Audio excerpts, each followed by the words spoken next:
एक सवाल है कि आपने कहा था समाजवाद के 3 प्रकार हैं, वो कौन से हैं? बस नाम बता दीजिए। देखिए, जो समाजवाद है,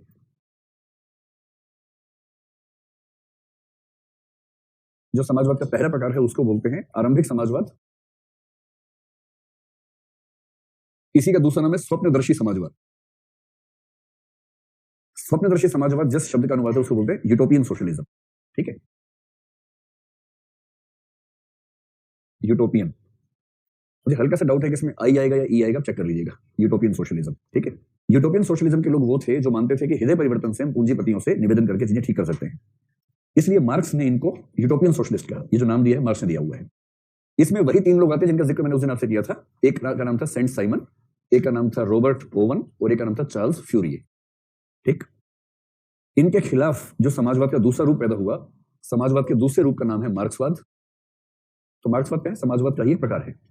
मार्क्सवाद का ही दूसरा नाम प्रचलित है साम्यवाद, और इसी का तीसरा नाम प्रचलित है जो मार्क्स ने खुद कहा था, वो था क्रांतिकारी समाजवाद, और एक चौथा नाम वैज्ञानिक समाजवाद। ये जो नीचे के 2 नाम हैं ये कार्ल मार्क्स ने खुद दिए हैं कि पहले का समाजवाद काल्पनिक था, स्वप्नदर्शी था, हमारा क्रांतिकारी है, हमारा वैज्ञानिक समाजवाद है, साइंटिफिक सोशलिज्म है। तो साइंटिफिक सोशलिज्म या रिवोल्यूशनरी सोशलिज्म या कम्युनिज्म या मार्क्सिज्म, इनके समर्थक कौन है? कार्ल मार्क्स तो है ही। किस व्यक्ति ने सोवियत संघ की क्रांति की थी? लेनिन। तो लेनिन भी है। और किस व्यक्ति ने चीन में क्रांति की थी? माओ। तो लेनिन, माओ। और सोवियत संघ में लेनिन के बाद कौन था? स्टालिन। तो कार्ल मार्क्स, लेनिन, स्टालिन, माओ, ये सब लोग इससे समर्थक है। और यदि आपको ध्यान हो, कार्ल मार्क्स का एक दोस्त था बड़ा अच्छा सा, जो साथ में चिंतन भी करता था, उसका नाम क्या था? Frederick angels. फ्रेडरिक एंजल्स था कि एंगल्स था, कहीं कहीं लिखते हैं एंगल्स, लेकिन मेरे ख्याल एंजल्स होना चाहिए, क्योंकि पश्चिमी परंपरा में एंजल का मतलब होगा देवदूत जो होता है, मेरे ख्याल से नाम वहीं से आया होगा। स्पष्ट हुआ? तो जो सेकंड टाइप ऑफ सोशलिज्म है, ये हिंसक क्रांति के माध्यम से समानता लाने की बात करता है। जो थर्ड टाइप है, मतलब पहले वाले के विरुद्ध पैदा हुआ दूसरा, दूसरे वाले के विरुद्ध पैदा हुआ तीसरा, और इसको बोलते हैं विकासवादी समाजवाद या लोकतांत्रिक समाजवाद। मतलब इसमें भी सब ग्रुप्स हैं, लेकिन उतना विस्तार में जाने की जरूरत नहीं है आपको। आप मान के चलें कि विकासवादी या लोकतांत्रिक समाजवाद मोटे तौर पर एक ही बात है। इवोल्यूशनरी बोलते हैं अंग्रेजी में, इवोल्यूशनरी सोशलिज्म और डेमोक्रेटिक सोशलिज्म एक ही बात हुई। इसके सबसे पहले विचारक, जिनकी पुस्तक का नाम ही है इवोल्यूशनरी सोशलिज्म, उनका नाम था एडवर्ड बर्नस्टीन। इस व्यक्ति से ये पूरी यात्रा शुरू हुई थी, और एडवर्ड बर्नस्टीन और फिर कई संप्रदाय बने। उनमें से एक संप्रदाय था फेबियन सोशलिज्म। आपको ध्यान है, मैंने एक बार कहानी सुनाई थी आपको, क्विंटस मैक्सिमस फेबियस नाम के व्यक्ति के, उसके नाम से बना था फेबियन सोशलिज्म। फेबियन सोशलिज्म बनाने वालों में रैमजे मैकडोनाल्ड, जो इंग्लैंड के प्रधानमंत्री भी रहे लेबर पार्टी की तरफ से, वो भी थे। जॉर्ज बर्नार्ड शॉ थे, ग्राहम वेलेस थे, कई 5-6 लोग शामिल थे उसमें। और उसी फेबियन सोशलिज्म का प्रभाव पड़ा हमारे पहले प्रधानमंत्री पर। तो जो नेहरू जी हैं, नेहरू जी भी लोकतांत्रिक समाजवाद के समर्थकों में दुनिया के एक अग्रणी विचारक माने जाते हैं। स्पष्ट हो गया? तो तीसरा समाजवाद कहता है कि हिंसक क्रांति की जरूरत नहीं है, हम लोकतांत्रिक प्रक्रियाओं के माध्यम से, चुनाव पद्धति के माध्यम से समाजवाद की स्थापना कर सकते हैं, और समाजवाद एक झटके में नहीं आएगा, विकास की प्रक्रिया में धीरे धीरे आएगा, इसलिए इसको इवोल्यूशनरी कहते हैं। बात स्पष्ट हो गया एकदम? ठीक है। हाल ही में केंद्र सरकार द्वारा वाराणसी से इंदौर के बीच महाकालेश्वर एक्सप्रेस शुरू हुई, जिसमें भगवान शिव के लिए एक सीट आरक्षित की गई है। यह एक पंथ निरपेक्ष राष्ट्र के लिए कितना सही है, क्योंकि सरकार एक तरफ मुस्लिम धर्म की हज सब्सिडी खत्म कर चुकी है, तो दूसरी तरफ कुंभ मेले पर खर्च, बाबा बर्फानी हेतु हिंदू को सब्सिडी, और वर्तमान में महाबलेश्वर जैसे ट्रेन में हिंदू धर्म को प्रोत्साहित कर रही है। मतलब है तो हास्यास्पद बात है, अब इसमें कोई क्या बोलेगा। भगवान शिव के लिए आप सीट आरक्षित करेंगे, भगवान शिव ने जिस दिन सीट आरक्षित कर ली उस दिन क्या होगा? शिव जी की सीट तो पता है कहाँ आरक्षित होती है, तो वो भी तो कर सकते हैं। एक बार एक ट्रेन में एक आदमी जा रहा था बिना टिकट के, तो टीटी आ गया, उसने कहा बताओ टिकट क्या, बताया सुनाया था आपको। टीटी ने कहा कि टिकट दिखाओ, तो बोले टिकट नहीं है। बोले कहाँ से आए हो? बोले वहीं जहां भगवान राम पैदा हुए थे। समझ गए? तो टीटी बोला चलो। बोले कहाँ? वहीं जहां भगवान कृष्ण पैदा हुए थे। जेल चलो। तो हास्यास्पद बात है, ट्रेन में भगवान की टिकट आप बुक करेगा? भगवान की टिकट को बुक करेगा? भगवान का जिस दिन मन करेगा जाने का, ट्रेन में जाएंगे या ट्रेन जाएगी भगवान के साथ? जहां तक सब्सिडी की बात है, हज की सब्सिडी खत्म कहाँ हुई है अभी तो बहुत सारी राज्य सरकारें अपने स्तर पर हिंदुओं को, मुसलमानों को सब्सिडी दे रही है, खूब जम के दे रही है। हाँ, बहुत सारी राज्य सरकारें सब्सिडी दे रही है, क्या खत्म हुई है? केंद्र सरकार को सुप्रीम कोर्ट ने कुछ सवाल पूछे थे, तब केंद्र सरकार ने कहा था कि हम सब्सिडी समाप्त करेंगे, लेकिन वो मेरे ख्याल से केंद्र के स्तर पर कुछ हुआ तो हुआ, राज्यों के स्तर पर धूमधाम से चल रही है सब्सिडी। हाँ, हज सब्सिडी में एक नियम था कि एयर इंडिया का इस्तेमाल करना पड़ता था, तो कई मुस्लिम संगठनों ने भी ये बात कही थी कि इस सब्सिडी से अच्छा है कि आप सब्सिडी मत दीजिए, क्योंकि जब ओपन कंपटीशन हो तो टिकट वैसे ही सस्ती हो जाएगी कि हमें दिक्कत नहीं आएगी, कंपटीशन है नहीं, एक ही एयरलाइन से। तो ये मैं चेक करूंगा कि सब्सिडी का स्टेटस क्या है, लेकिन राज्य सरकारें तो जम के दे रही है सब्सिडी धार्मिक मामलों में। मुझसे पूछेंगे, मेरी व्यक्तिगत राय है कि किसी भी सरकार को धार्मिक मामलों में सब्सिडी नहीं देनी चाहिए, बचना चाहिए इस चीज से, ये मेरी व्यक्तिगत राय है। अब देखो हृदय परिवर्तन का सिद्धांत क्या है, उसमें दोनों प्रश्न आपके कवर हो जाएंगे। हृदय आरू, ओहो, रॉबर्ट ओवन, एक आदमी था ये, इसका नाम था रॉबर्ट ओवन। मुझे लगा रिवर्स ऑस्मोसिस है कि रिव्यू ऑफिसर है कि क्या है। चलिए, रॉबर्ट ओवन, हो गया, ठीक से लिख लिया, हो गया, ठीक है। देखिए, हम लोग हृदय परिवर्तन का सिद्धांत समझ रहे थे, तो वहीं से वापस शुरू करते हैं। बाकी समझ लिया था, केवल एक बात पे आपको डाउट है कि मार्क्सिज्म इसकी व्याख्या कैसे करता है और गांधी जी इसकी व्याख्या कैसे करते हैं। तो पहले देखिए कि कार्ल मार्क्स इसकी व्याख्या कैसे करते हैं, फिर देखेंगे महात्मा गांधी की व्याख्या क्या है। कार्ल मार्क्स है भौतिकवादी विचारक, और अब मेरे ख्याल से आप ये समझते होंगे कि भौतिकवादी होने का मतलब क्या होता है। भौतिकवादी या मेटेरियलिस्ट होने का मतलब होता है कि जो व्यक्ति कहे कि अंतिम सत्ता भौतिक वस्तु की है, न कि चेतना की है। आप लोग भौतिक और चेतन में अंतर समझ पा रहे हैं ठीक से? चेतन मतलब विचार, अनुभूति, भावना, जिसको महसूस करते हैं, वो सब चीजें मतलब चेतन चीजें हैं। और भौतिक का सिंपल सा मतलब है, भौतिक वस्तु वो है जो स्थान घेरती है। भौतिक वस्तु की पहली प्रॉपर्टी है जो स्थान घेरती है। जो भी चीज स्थान घेरती है वो भौतिक वस्तु है, पहली बात। स्थान घेरने के साथ साथ कुछ और प्रॉपर्टीज भी होती है, उसमें हो सकती है। जैसे एक प्रॉपर्टी ये भी है कि भौतिक वस्तु हमेशा स्थिर नहीं रह सकती, वो मरणशील है, धीरे धीरे खत्म होती है, उसमें चेंजेस आते हैं। जबकि चेतन वस्तु में ये अनिवार्य नहीं है कि चेंजेस आए या वो खत्म हो जाए, ये अनिवार्य नहीं होता है। तो कुछ लोग अजीब अजीब सी बात करते हैं। आप बताइए कि हवा भौतिक वस्तु है, चेतन वस्तु है? हवा क्या है, आप बताओ? भौतिक है, हवा स्थान घेरती है। क्योंकि हवा स्थान घेरती है, मतलब भौतिक है। फिर हाँ, सॉफ्टवेयर किस में कहना मुश्किल है बड़ा, अभी तक इस पे किसी दार्शनिक ने विचार किया नहीं है। लेकिन मेरे ख्याल से सॉफ्टवेयर अगर, क्योंकि वो ट्रांसफर भी होता है सीधे उसके ऊपर, मेरे ख्याल से उसको आप वैचारिक वस्तु में काउंट कर सकते हैं, क्योंकि स्थान घेरने वाली वस्तु नहीं है ना। नहीं, वो सॉफ्टवेयर स्पेस घेरता है या सॉफ्टवेयर के लिए स्पेस, मतलब डिपेंड करता है कि स्पेस की व्याख्या हम कैसे करेंगे। बड़ा मुश्किल सवाल पूछा आपने। अभी इसको थोड़ा सा पेंडिंग में रखते हैं, मैं थोड़ा सोचता हूँ इसके बारे में। लेकिन हाँ, अगर आप बाइट्स को स्पेस के रूप में काउंट करें तब तो वो स्पेस घेरता है, ठीक बात है। लेकिन जब क्लाउड के लेवल पर बात होती है तो साइबर स्पेस दरअसल कोई स्पेस तो है नहीं, जिसको हम कहते हैं कि साइबर स्पेस में चीजें हैं। तो साइबर स्पेस तो कहने के लिए स्पेस है ना, दरअसल तो वहां स्पेस है नहीं। तो अगर आप बाइट्स के स्पेस को स्पेस मान लें या इंटरनेट की दुनिया में सर्वर की मेमोरी के स्पेस को स्पेस मान लें, तो उस सेंस में कह सकते हैं कि स्पेस घेरता है, तो भौतिक हो जाएगा, ठीक है। कुछ लोग मजाक में कहते हैं जो करंट है वो भौतिक है, चेतन है। तो ध्यान रखना, करंट कुछ नहीं है, गति में इलेक्ट्रॉन्स हैं, और इलेक्ट्रॉन तो भौतिक वस्तु ही होती है। इस समय करंट भी भौतिक है, हवा भी भौतिक है, ये सब चेतन नहीं है। चेतन तो विचार, अनुभूति, ये सब चीजें हैं। भौतिकवादी व्यक्ति वो है जो कहता है कि भौतिक वस्तु प्राथमिक है और भौतिक वस्तु से चेतना का निर्धारण होता है। चेतना का निर्माण भी होता है, चेतना का निर्धारण भी होता है। ये दो शब्द अलग कर लेंगे तो बात पूरी समझ में आ जाएगी। तो चेतना का निर्माण भी भौतिक से होगा, चेतना का निर्धारण भी भौतिक से होगा। इन दोनों बातों का अलग अलग मतलब क्या है? पहली बात का मतलब यह है कि हमारी चेतना, जैसे हमारे विचार, हमारी जो चिंतन की सारी स्थितियां हैं, अनुभूति हैं, ये सारी चेतन स्थितियां किसी आत्मा से नहीं बनती हैं, बल्कि भौतिक जगत से ही बनती हैं। इसका मतलब भौतिकवादी इसकी व्याख्या ऐसे करते हैं कि भाई अगर आत्मा चिंतन करती है, आत्मा में ही मेमोरी स्टोर रहती है। एम एन रॉय का नाम सुना होगा आपने शायद, मानवेंद्र नाथ रॉय, उन्होंने तर्क दिया था जो मैं तर्क आपके सामने पेश कर रहा हूं। उन्होंने कहा कि अगर आप कहते हैं कि चिंतन, अनुभूति, स्मृति, प्रत्यभिज्ञा, ये सब चेतना के गुण हैं, और चेतना आत्मा का गुण है, और आत्मा नैनम छिंदंती, नैनम दहती, उस तरह की है, शाश्वत है, नित्य है, अपरिवर्तनशील है, तो ये बताओ कि जब किसी व्यक्ति का एक्सीडेंट होता है और उसे सिर पे चोट लगती है, तो सिर जो कि भौतिक वस्तु है, उस भौतिक वस्तु पर किसी और भौतिक वस्तु की चोट लगने से मेमोरी क्यों खत्म हो जाती है? मेमोरी तो आत्मा की वस्तु है, और आत्मा तो नित्य है, चेतन है। नित्य और चेतन आत्मा में जो चीज स्टोर्ड है, वो भौतिक सिर पर किसी भौतिक वस्तु की चोट लगने से कम या खत्म कैसे हो जाती है? अगर बाद में लौट के भी आ जाए तब भी इसकी व्याख्या करनी होगी कि भौतिक वस्तु का प्रभाव कैसे पड़ गया उसके ऊपर, ये तो करना ही पड़ेगा। और इसका मतलब ये हुआ कि ये एक्सपेरिमेंट शो करता है कि भौतिक चीजों से चेतना पर असर पड़ता है। और इससे भौतिकवादी कहते हैं कि दरअसल हमारा जो ब्रेन है, ब्रेन भौतिक वस्तु है। उस भौतिक वस्तु में बहुत सारे न्यूरॉन्स हैं, न्यूरॉन्स भी भौतिक हैं। भौतिक ब्रेन यानी मस्तिष्क में भौतिक न्यूरॉन्स की अंतरक्रियाओं से विचार पैदा होते हैं, अनुभूतियां पैदा होती हैं। तो विचार और अनुभूतियां दरअसल भौतिक मस्तिष्क की उपज हैं, न कि किसी आत्मा की उपज हैं। यह भौतिकवादियों का आज के समय में स्टेटेड स्टैंड है। बात समझ में आ रही? कंप्यूटर की दुनिया में मैंने पहले आपसे कहा था कि सीपीयू में कोई चेतन वस्तु नहीं, केवल भौतिक वस्तु है। और भौतिक वस्तुओं से कैसे विचार की प्रक्रियाएं पूरी होती हैं, मेमोरी पूरी होती है, वो साबित करता है कि जिनको हम चेतन क्रियाएं कहते हैं, उन क्रियाओं को संपन्न करने के लिए भौतिक वस्तुएं पर्याप्त हैं। तो भौतिकवाद पहली बात क्या मानता है कि भौतिक शरीर से या भौतिक वस्तु से चेतना का निर्माण होता है। यही बात 4 बात मानते हैं भारत में। दूसरी बात निर्धारण। इसका मतलब आपके विचार किस प्रकार के हैं, मेरे विचार किस प्रकार के हैं। हम में से कोई मार्क्सवादी हो सकता है, कोई आरएसएस से समर्थक हो सकता है, कोई अम्बेडकरवादी हो सकता है, कोई न्यूट्रल हो सकता है, कोई बैलेंस रखने वाला व्यक्ति हो सकता है। हमारा विचार किस प्रकार का है, इसका फैसला हमारी भौतिक परिस्थितियों से होगा।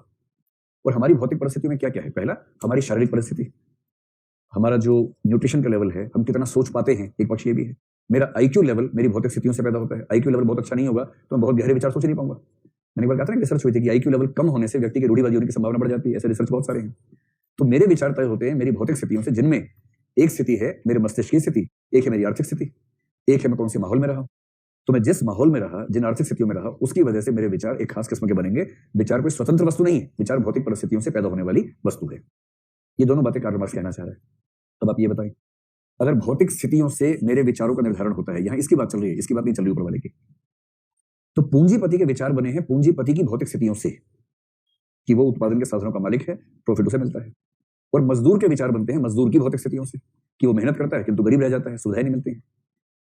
भौतिक परिस्थितियों में इतना अंतर है कि जब तक भौतिक परिस्थितियों में परिवर्तन नहीं होगा, तब तक भौतिक परिस्थितियों पर टिके विचारों में परिवर्तन कैसे हो जाएगा। इसलिए हृदय परिवर्तन बकवास बात है। अगर आपको किसी के विचार बदलने हैं तो पहले उसकी भौतिक स्थितियां बदलनी होंगी। बिना भौतिक परिस्थितियां बदले किसी के विचार नहीं बदले जा सकते, ये कहना चाह रहे हैं मार्क्स। अब समझ में आ रही है बात। जो दूसरा पक्ष है महात्मा गांधी का, महात्मा गांधी प्रत्ययवादी विचारक हैं। और प्रत्ययवादी विचारक का मतलब होता है जो मानता हो कि मूल जो सत्य है वो चेतन है, चेतना है। चेतना से भौतिक जगत का निर्माण भी होता है और उसका निर्धारण भी होता है, भौतिक स्थितियों का निर्धारण भी होता है। तो जो कहे कि चेतना से भौतिक जगत का निर्माण होता है, चेतना से ही भौतिक स्थितियों का निर्धारण होता है, उसको बोलते हैं प्रत्ययवादी या अध्यात्मवादी या आदर्शवादी, आइडियलिस्ट या स्पिरिचुअलिस्ट। इन सबका एक ही मतलब है। गांधी जी इस बात को मानते हैं। इन दोनों बातों का मतलब क्या है? पहली बात का लिंक पहली बात से होगा जो यहां प्रासंगिक नहीं है, पर आपके डाउट को दूर करने के लिए जरूरी है। चेतना से भौतिक जगत का निर्माण होता है, इसका मतलब यह है कि दरअसल जिसको हम भौतिक जगत कहते हैं, दरअसल वो भौतिक जगत है ही नहीं। वो मूलतः चेतन जगत है जो प्रतीत होता है कि भौतिक जगत है।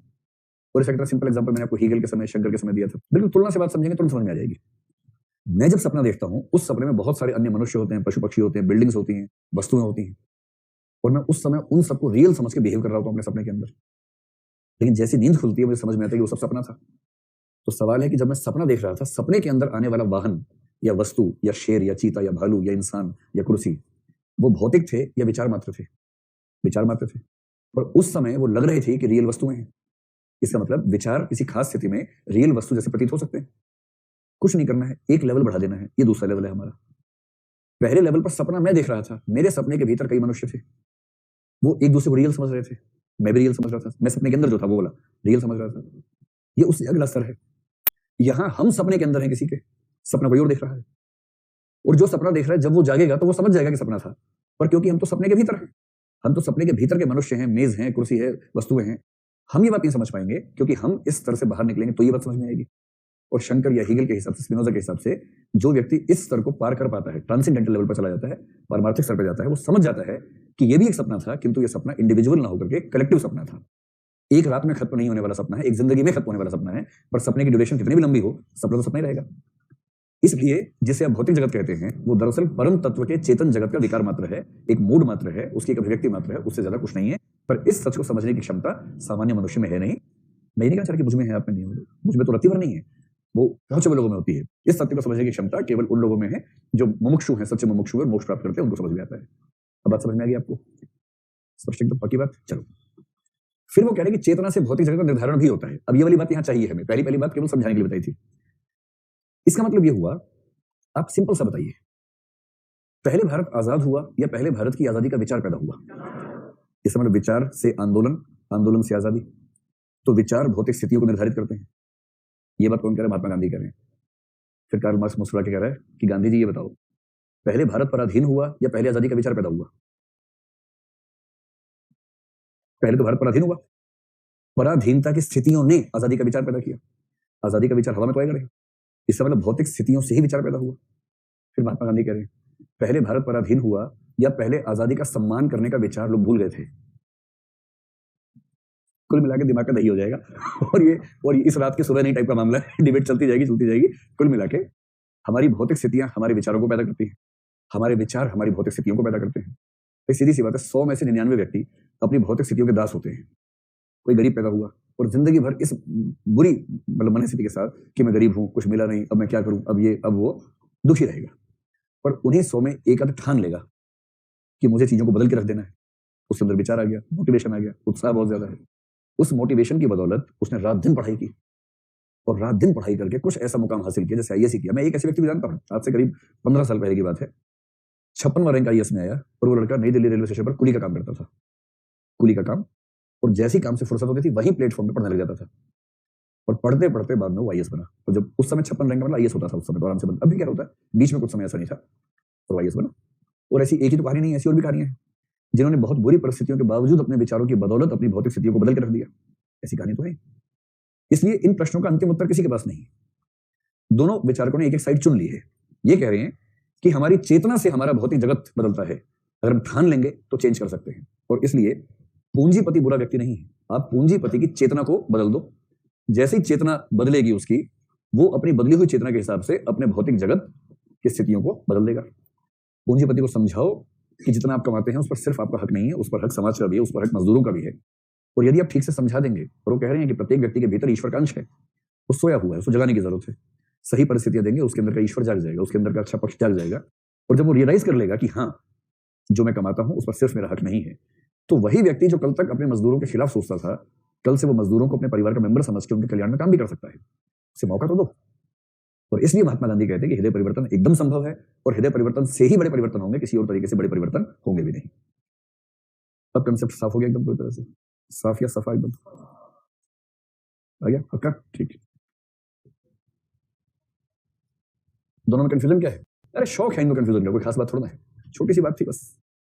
चलिए, इसके बाद जो अगला टॉपिक है वो है प्रकृति के बारे में महात्मा गांधी का विचार क्या है, और इस पर यूपीएससी सवाल पूछ चुकी है। प्रकृति, इस पर उनका विचार क्या है? देखिए, प्रकृति को लेकर दुनिया भर में एथिकल डिबेट चलती है। एनवायरमेंटल एथिक्स हम पढ़ेंगे आगे चलकर, उसमें भी ये डिबेट आने वाली है। तो प्रकृति के बारे में एक विचार तो यह है जो मानता है कि प्रकृति साधन है और मनुष्य क्या है, उसका साध्य है। अगर ऐसा विचार कोई लेकर चलेगा समाज, तो वहां प्रकृति की स्थिति अच्छी होगी या खराब होनी तय है? एकदम, तो खराब होनी तय है स्थिति। तो प्रकृति साधन है और मनुष्य उसका साध्य है, एक विचार यह है। दूसरा विचार कहता है कि प्रकृति और मनुष्य जो है, ये आप सिर्फ इतना मानिए कि प्रकृति का महत्व अधिक है। दूसरा विचार प्रकृति का महत्व मानता है। प्रकृति का महत्व मानने वाले विचारक वो क्या कहते हैं, इसमें थोड़ा थोड़ा अंतर है, लेकिन मौके सी बात है कि वो प्रकृति का महत्व मानते हैं। तो जो विचारक कहते हैं कि प्रकृति साधन है, मनुष्य साध्य है, उन विचारकों में दुनिया भर के लोग आते हैं। जैसे अगर आप देखें तो परंपरागत यहूदी धर्म, परंपरागत ईसाई धर्म, परंपरागत इस्लाम धर्म, इन तीनों की धारणा इस तरह की मानी जाती है, क्योंकि तीनों मानते हैं कि ईश्वर ने पहले आदम को पैदा किया, फिर ईव यानी हव्वा को पैदा किया, और जब इन दोनों ने मिलकर पाप कर दिया, उसको बोलते ओरिजिनल सिन, मूल पाप। तो फिर क्या किया, लात मार के कहां भेजा? पृथ्वी पर भेजा। और जब लात मार के पृथ्वी पर भेजा, जेनेसिस नाम का चैप्टर है बाइबल का, जेनेसिस पहले चैप्टर है मेरे ख्याल से, कि संसार की उत्पत्ति कैसे हुई, इसकी व्याख्या उसमें है। और उसमें बताया है कि जब ईश्वर ने मनुष्य को पृथ्वी पर भेजा, तो था तो मनुष्य उसका बेटा ही ना भाई, उसी की संतान था। तो बेटे को सजा देनी है क्योंकि उसने गलत काम किया है, सजा देनी जरूरी है, लेकिन है तो बेटा ही ना भाई, उसका ध्यान तो रखना ही है। तो उसने क्या किया कि पृथ्वी पर उसके जीवन यापन की स्थितियां पैदा करने के लिए क्या किया, पेड़ पौधे बनाए, पशु पक्षी बनाए, सूरज बना दिया ताकि उसको प्रकाश मिलता रहे, चंद्रमा बना दिया ताकि रात के समय भी नाइट लैंप की तरह से चंद्रमा काम करता रहे, अंधेरे में टक्कर ना मारे दूसरे को, कम से कम इतना 0 वाट का बल्ब जैसे होता है ना, उतना लगा दिया कि रात को तुम थोड़ा देख सको चंद्रमा के माध्यम से। ये सब चीजें उसने 6 दिन में बनाई, और 7वां दिन उसके बाद से हो गया छुट्टी का दिन। सप्ताह की धारणा वैज्ञानिक धारणा नहीं है, वर्ष की धारणा वैज्ञानिक है, महीने की धारणा वैज्ञानिक है, फोर्टनाइट की धारणा, पखवाड़े की धारणा वैज्ञानिक है, दिन की धारणा वैज्ञानिक है, सप्ताह की धारणा केवल और केवल धार्मिक और काल्पनिक है। कोई ऐसी ब्रह्मांडीय गति नहीं है जिससे सप्ताह बनता हो। उससे पखवाड़ा बनता है, महीना बनता है, उससे साल बनता है, दिन बनता है, सप्ताह नहीं बनता है। सप्ताह बाइबल से बना है, जेनेसिस से बना है, कल्पनाओं से बना है, कि 6 दिन में ईश्वर ने वो सारी चीजें बनाई ताकि मनुष्य पृथ्वी पर रह सके। मनुष्य रह सके इसलिए पेड़ पौधे बनाए, मनुष्य रह सके इसलिए जीव जंतु बनाए। इसका मतलब क्या हुआ, वो सब क्या है, वो साधन है, उसके लिए है। और इस वजह से कहा जाता है कि परंपरागत रूप से इन धर्मों ने प्रकृति को भोग्य वस्तु के रूप में देखा, और इसलिए प्रकृति का संकट पैदा हुआ मुख्य रूप से पश्चिम की दुनिया से, न कि भारत या इसके आसपास देशों से पैदा हुआ। फिर ये बात दर्शन की दुनिया में देखें तो अरस्तु, आपको ध्यान है मैंने आर्नेनेस का जिक्र किया था। आर्नेनेस ने कहा कि अरस्तु प्लस डेकार्ट प्लस न्यूटन, इन 3 व्यक्तियों ने अपने दर्शन में यह महसूस करवा दिया कि प्रकृति मनुष्य से भिन्न है, एकदम अलग है। यह नहीं समझाया कि दोनों एक सिस्टम का पार्ट हैं। इसको बोलते हैं एंथ्रोपोसेंट्रिज्म। एक शब्द आप नोट कर लें, कहीं किसी को डराने के काम आ जाएगा। एंथ्रोपोसेंट्रिज्म, इसमें हाइफन मैंने लगाया, अपना भी लगाया तब भी चलेगा। सेंट्रिज्म जब भी होता है इसका मतलब क्या है, केंद्रवाद। एक शब्द है एंथ्रोपोसेंट्रिज्म, एक है एंड्रोसेंट्रिज्म।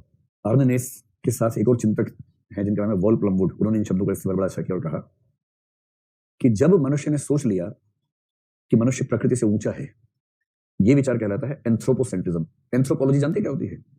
एंथ्रोपो का मतलब होता है मानव, एंथ्रोपोसेंट्रिज्म का मतलब मानव केंद्रवाद, यानी सृष्टि के केंद्र में मनुष्य है। तो जो भी विचार कहता हो कि इस सृष्टि का मुखिया या इस सृष्टि की केंद्रीय इकाई मनुष्य है, उसको बोलते हैं एंथ्रोपोसेंट्रिज्म। तो मनुष्य हो गया सृष्टि के केंद्र में, और मनुष्यों के बीच में केंद्र कौन हो गया? पुरुष हो गया। और एंड्रो का मतलब होता है पुरुष, एंड्रोसेंट्रिज्म यानी पुरुष केंद्रवाद। तो इस प्रकृति में, इस सभ्यता में जो दो सबसे बड़ी समस्याएं हैं, उनमें से एक है एंथ्रोपोसेंट्रिज्म और एक है एंड्रोसेंट्रिज्म। एंड्रोसेंट्रिज्म के खिलाफ पैदा होता है फेमिनिज्म, और एंथ्रोपोसेंट्रिज्म के खिलाफ पैदा होता है इकोलॉजिकल फिलॉसफी या इकोलॉजिज्म। बस स्टोरी एकदम अच्छे से। तो अरस्तु, डेकार्ट और न्यूटन बेसिकली एंथ्रोपोसेंट्रिक दार्शनिक हैं,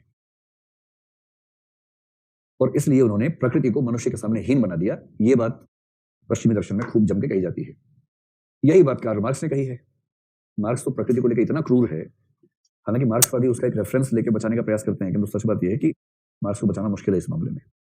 एक जगह उसने ह्यूमन नेचर की बात की है कि ह्यूमन नेचर को बचाना चाहिए। कई मार्क्सिस्ट बोलते हैं कि मार्क्स ने कहा है कि नेचर को बचाना चाहिए, नेचर ने ह्यूमन नेचर कहा था वहां पर। और नेचर के मामले में तो बड़ा क्रूर किस्म का विचारक है। वो कहता है कि सभ्यता के इतिहास के दो ही चरण हैं, पहला है नेचुरलिस्टिक फेज, दूसरा है ह्यूमनिस्टिक फेज।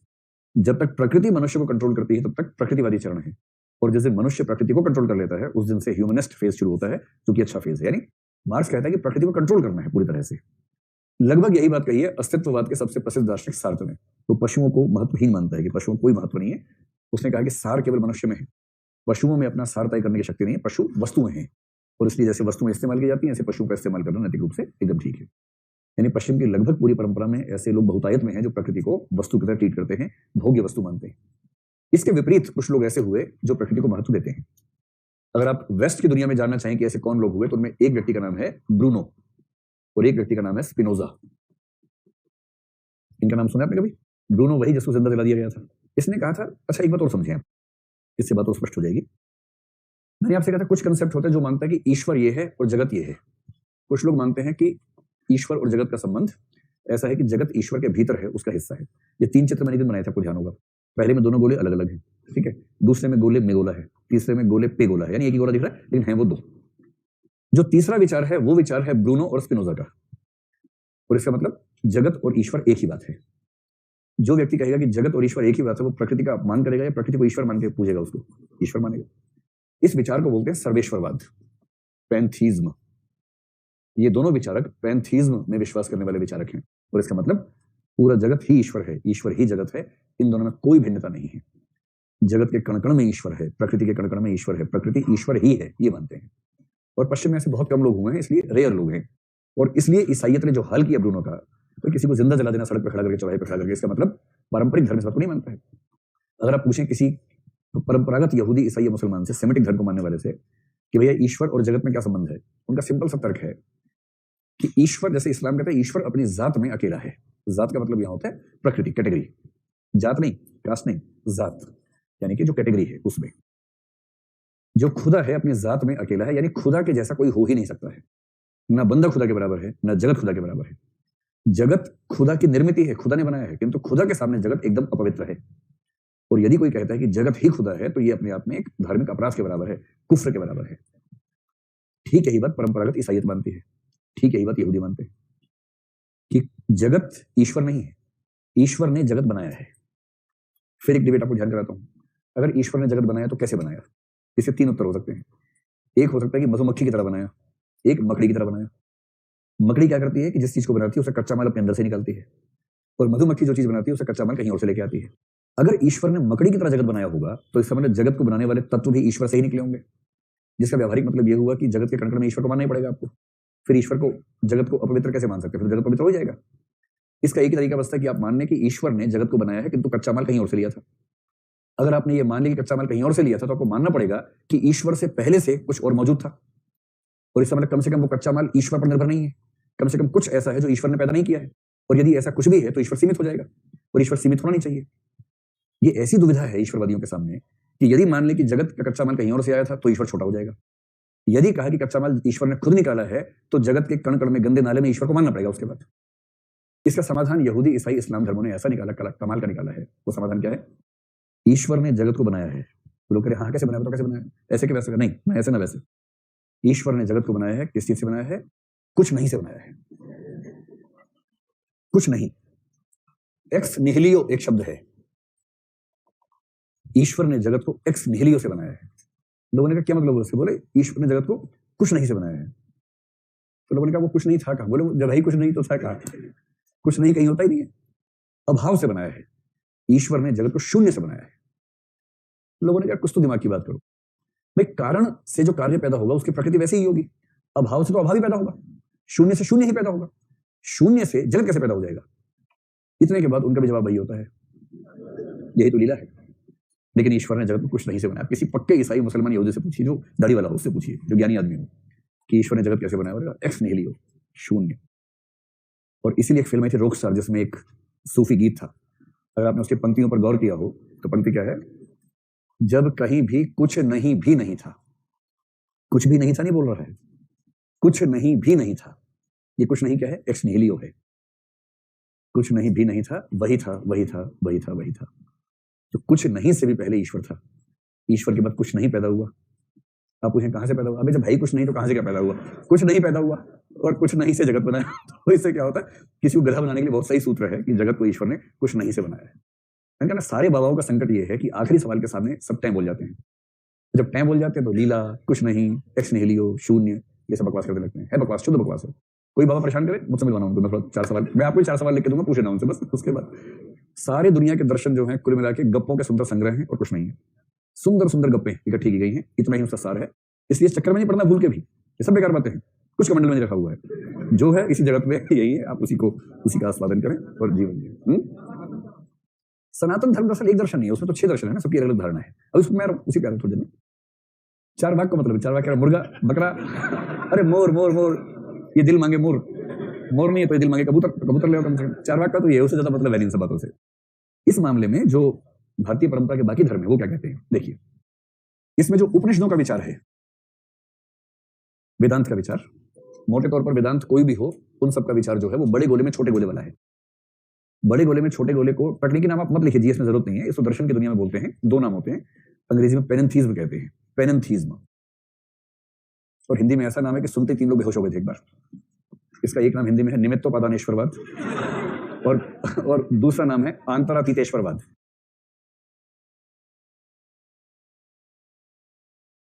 अगर आपको शौक है सुसाइड करने का तो लिख लीजिए, आंतरातीतेश्वरवाद। पहला था निमित्तोपादानेश्वरवाद।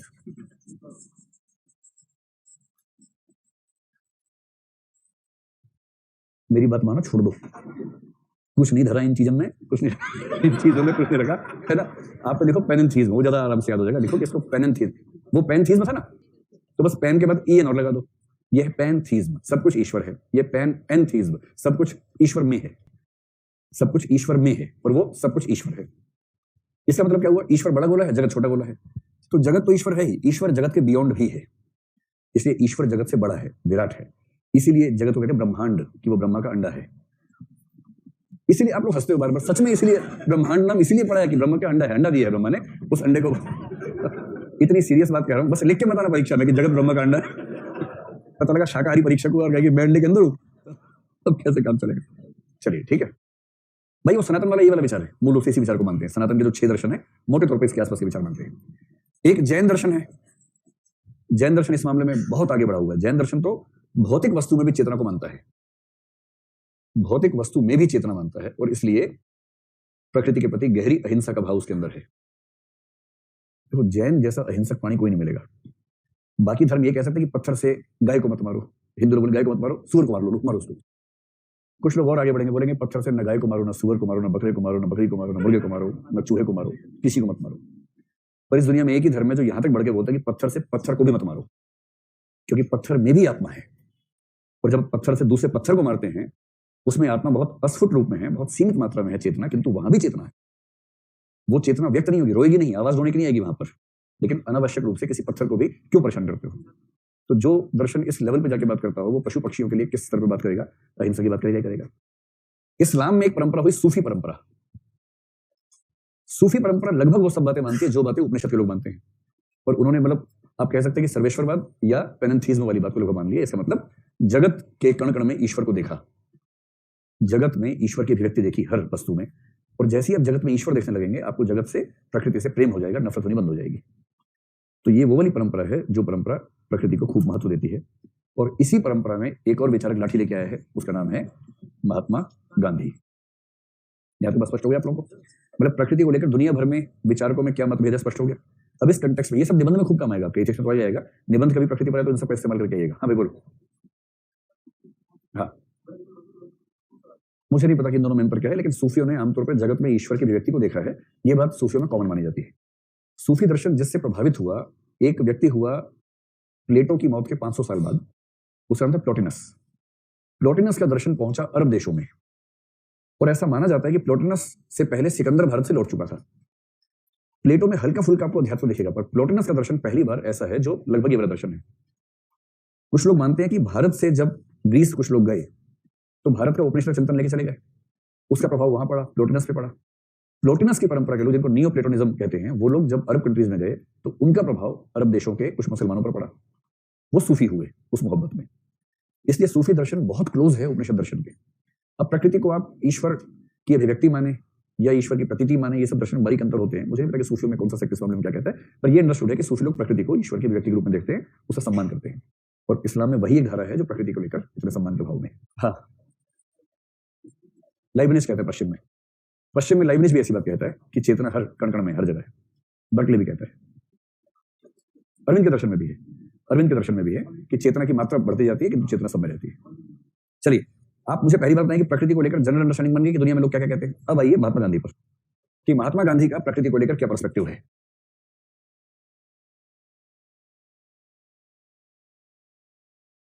देखिए, प्रकृति को लेकर महात्मा गांधी के विचारों को 4-5 पॉइंट्स में समझने का प्रयास करते हैं। सबसे पहली बात, महात्मा गांधी वेदांती विचारक हैं, नव्य वेदांती भी हैं। इतना फैक्ट क्यों मारती ऊपर चीज, जैसे प्रक्षेपास्त्र हो एकदम। सर, हमें जगने से जस्ट पहले ही सपना क्यों आता है? ऐसा नहीं है, वो वाला याद रह जाता है, बाकी वाले याद नहीं रहते हैं। इतना ही मामला है। सपना याद क्यों नहीं रहता मुझे नहीं पता, लेकिन जब आप सपना देखें, अचानक कोई उठा दे, उस समय झटके से जाग जाए, तो उस समय तक हल्की सी मेमोरी बनी रहती है, बाद में भूल जाता है। मेरे ख्याल से इसकी वजह, जैसे कैशे मेमोरी होती है ना कंप्यूटर में, लगभग वैसी मेमोरी में सपना काम कर रहा होता है। वो मेमोरी बहुत स्थायी प्रकृति की होती नहीं है, इसलिए ऐसा होता होगा। भाई, अगर 10 लोग मंदिर में जाके प्रसाद चढ़ाएं और 10 के 10 बोले बाबा फिल्म्स करवा देना, हे भगवान शंकर जी, हे भगवान हनुमान जी फिल्म्स करवा देना, 10 में 5 का हो गया जो वैसे भी होना था। और जिन 5 का हो गया, अगर वो ढिंडोरा पीटने में आ गए हैं तो वो मंदिर हो जाएगा फिल्म्स वाले हनुमान जी का मंदिर, प्रसिद्ध हो जाएगा। और जिन 5 का नहीं हुआ, उनको कोई पूछेगा ही नहीं कि तेरे तो कर्म ही खराब थे, तेरा कैसे हुआ। दुनिया ऐसी चलती है, ऐसे ही मतलब भगवान तक की ब्रांडिंग हो जाती है, इतना मामला है। ठीक है, महात्मा गांधी का प्रकृति संबंधी विचार, सबसे पहली बात, महात्मा गांधी वेदांती विचारक है, और इनका वेदांत जो है नव्य वेदांत भी है, वैष्णव वेदांत भी है। मतलब वैष्णव परंपरा से भी प्रभावित हैं, नव्य वेदांत से भी प्रभावित हैं। तो आप कह सकते हैं कि नव्य वेदांत और वैष्णव वेदांत दोनों का प्रभाव महात्मा गांधी पर है। देखो, वेदांत की 3 परंपराएं हैं, अद्वैत, वैष्णव और नव्य। बताया था ना आप लोगों को, आप सोचते इतना कुछ बता चुके, कहाँ याद रहता है इतना, फिर से बताओ ना सारा का सारा। जिस दिन शुरू में समझाया था मैंने कि दर्शन 9 है भारत में, उसमें मैंने कहा सबसे महत्वपूर्ण दर्शन वेदांत है।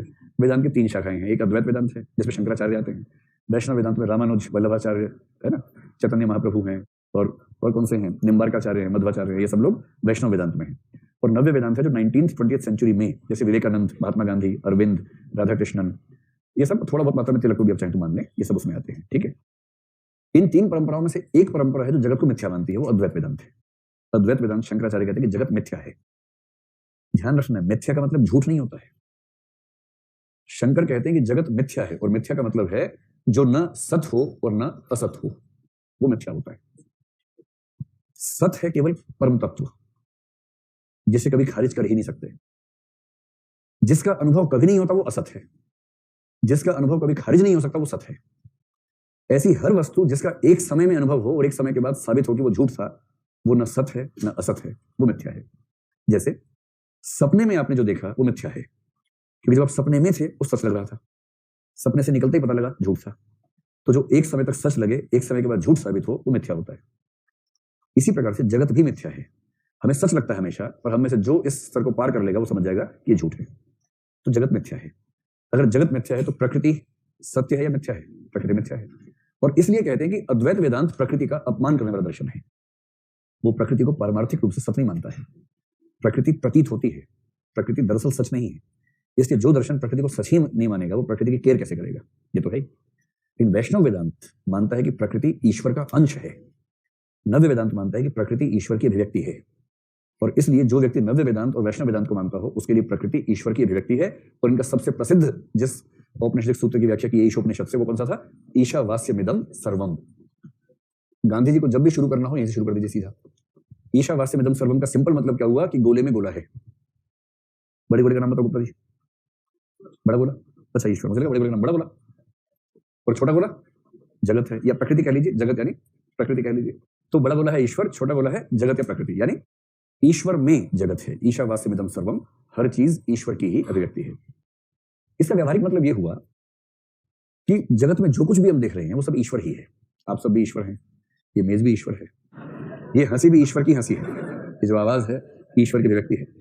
इतना ही नहीं, जो मच्छर काटता है वो भी ईश्वर है, ध्यान रखना। और जब आप पुल पार करते हैं नीचे से जो सुगंध आ रही होती है वो भी ईश्वर की सुगंध है। सब कुछ ईश्वर है। अब ये बताओ कि अगर सब कुछ ईश्वर है तो मानव और प्रकृति ये सजातीय हैं या विजातीय हैं? सजातीय का मतलब एक ही जाति के लोग, या जातीय मतलब कास्ट से नहीं है, वर्ग है, एक ही वर्ग के लोग हैं। तो मानव और प्रकृति जो है सजातीय हैं। ये महात्मा गांधी का सबसे प्रमुख विचार है। अंतर इतना ही है कि भाई प्रकृति के बाकी हिस्सों में चेतना थोड़ी कम है। ईश्वर ने हम सबको भिन्न भिन्न बनाया है, उनमें चेतना थोड़ी सी कम रखी है, हमें चेतना थोड़ी सी ज्यादा आ गई है। तो आपको एक प्रश्न का उत्तर देना है।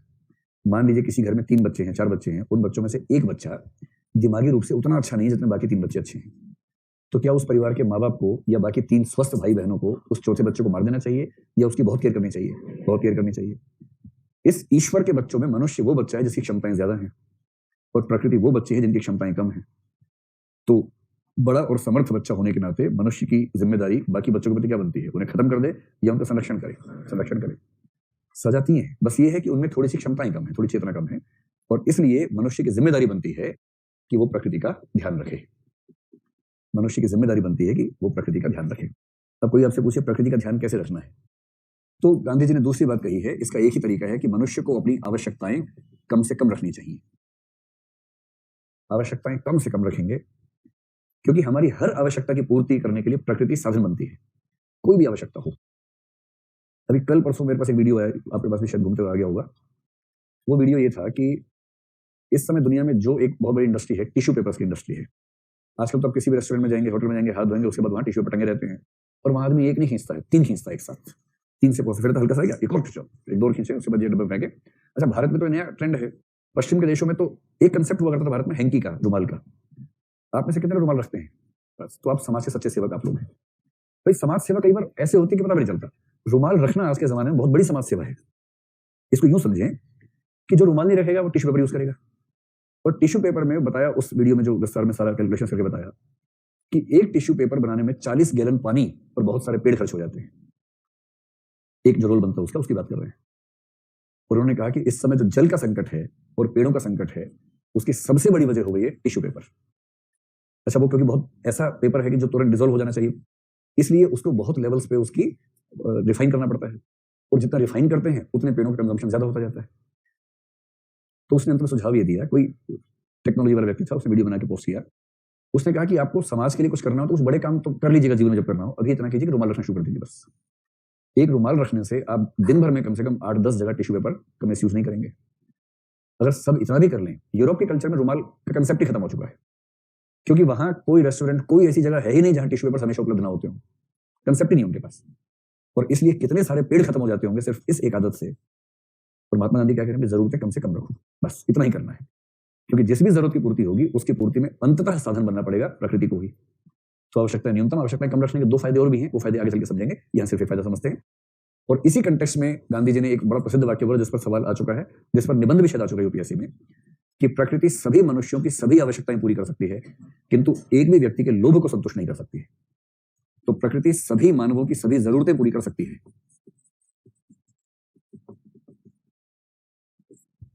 किंतु एक भी मनुष्य का लोभ पूरा नहीं कर सकती।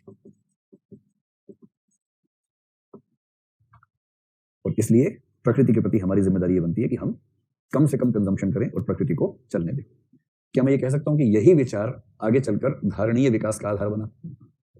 धारणीय विकास का ये तो मतलब है कि जितनी गति में प्रकृति खुद को रिन्यू करती है, उतनी या उससे कम गति से कंजम्पशन होना चाहिए। सिंपल सी बात है। जैसे प्रकृति ने जो जीवाश्म ईंधन बनाए, कई लाख साल में बनाए, हमने खत्म कर दिए 300 साल में। कई लाख वर्षों में बनने वाले ईंधन को अगर 300 साल में खत्म कर देंगे तो काम कैसे चलेगा? इसलिए जिस गति से प्रकृति कुछ बनाती है, उस गति या उससे कम गति से कंजम्पशन हो, इसी को धारणीय विकास कहते हैं। तो इसका मतलब यही तो हुआ कि जरूरतें भी कम से कम कर लो। और यही बात डीप इकोलॉजी मूवमेंट के जो प्रमुख थे, आर्ने नेस, उन्होंने कही मैंने आपसे कहा था ना कि इनकी किताब है महात्मा गांधी के ऊपर, और इन्होंने माना है कि अब दुनिया के पास यही रास्ता है कि वो महात्मा गांधी के प्रकृति संबंधी चिंतन को स्वीकार कर ले, कोई दूसरा रास्ता है नहीं। आरएनएस का जिक्र किस सेंस में होता है? इनके आंदोलन का नाम क्या था? डीप इकोलॉजी, गहन पारिस्थितिकी। और ये आंदोलन कौन सी फिलोसफी का हिस्सा है? इकोलॉजिकल फिलोसफी का हिस्सा है, या फिलोसफी ऑफ इकोलॉजी का हिस्सा है। क्या मैं ये मान लूं कि आप प्रकृति के बारे में गांधी जी के विचार लिख सकते हैं ठीक से? पक्का? उस पुस्तक का नाम क्या था अनियस की? Gandhi and the nuclear age. जिन विदेशियों ने महात्मा गांधी का बड़ा सम्मान किया उनमें एक था मार्टिन लूथर किंग जूनियर। उसने भी ये कहा कि दुनिया जिस चौराहे पर खड़ी है उसमें सबसे अच्छा रास्ता है कि गांधी के रास्ते का पालन करें, नहीं तो दुनिया को तबाही से कोई बचा नहीं पाएगा। और आप जानते हैं कि मार्टिन लूथर किंग को नोबेल प्राइज मिला था सबसे कम उम्र में। अब तो मलाला यूसुफजई को मिल गया, अलग बात है, वरना उसको 35 साल में मिला था। और वो जीवन भर गांधी के रास्ते पर चलता रहा। जीवन बहुत लंबा नहीं था, उसकी हत्या हो गई थी, लेकिन हाँ जब तक रहा उस रास्ते पर चला। आगे बढ़ा जाए, चलिए। इसके बाद देखते हैं कि महात्मा गांधी के विचार आर्थिक मुद्दों पर, आर्थिक नैतिकता पर कैसे हैं। आप इन सारे विचारों को एक हेडिंग में लिखना चाहें तो नैतिक अर्थव्यवस्था,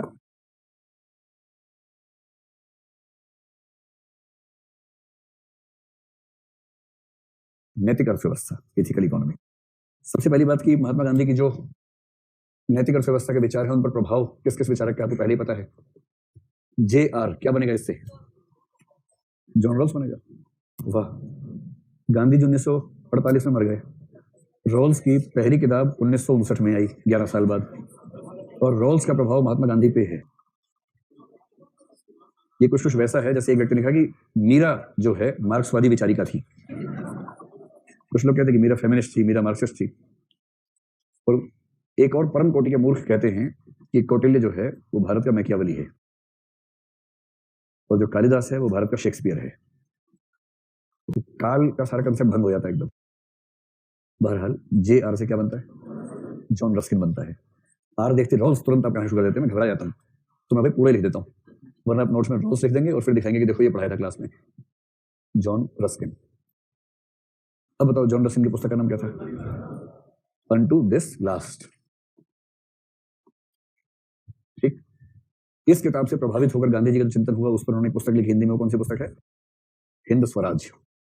तो जब भी गांधी इकोनॉमिक्स की बात आए आप इन किताबों का जिक्र जरूर कर दीजिएगा कि इन पुस्तकों में गांधी की जो इथिकल इकोनॉमी है उसका सार समझ में आता है। अब देखिए कि महात्मा गांधी के जो नैतिक अर्थव्यवस्था के विचार हैं उसमें हम 3 पक्षों में बांट के देखते हैं। इकोनॉमिक्स आमतौर पर जिन एक्टिविटी से बनती है उसमें से एक होता है उत्पादन। तो उत्पादन को लेकर महात्मा गांधी की धारणा क्या है? एक नैतिक अर्थव्यवस्था में उत्पादन कैसा होना चाहिए। दूसरा होता है उपभोग।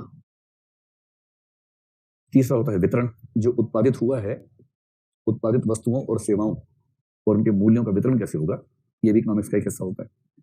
तो गांधी जी की एथिकल इकोनॉमी को समझने के लिए इन 3 हिस्सों में उनके विचारों को समझ लें तो बात पूरी स्पष्ट हो जाएगी।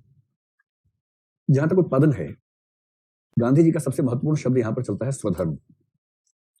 और स्वधर्म का एक लिंक बनता है वर्ण व्यवस्था के साथ।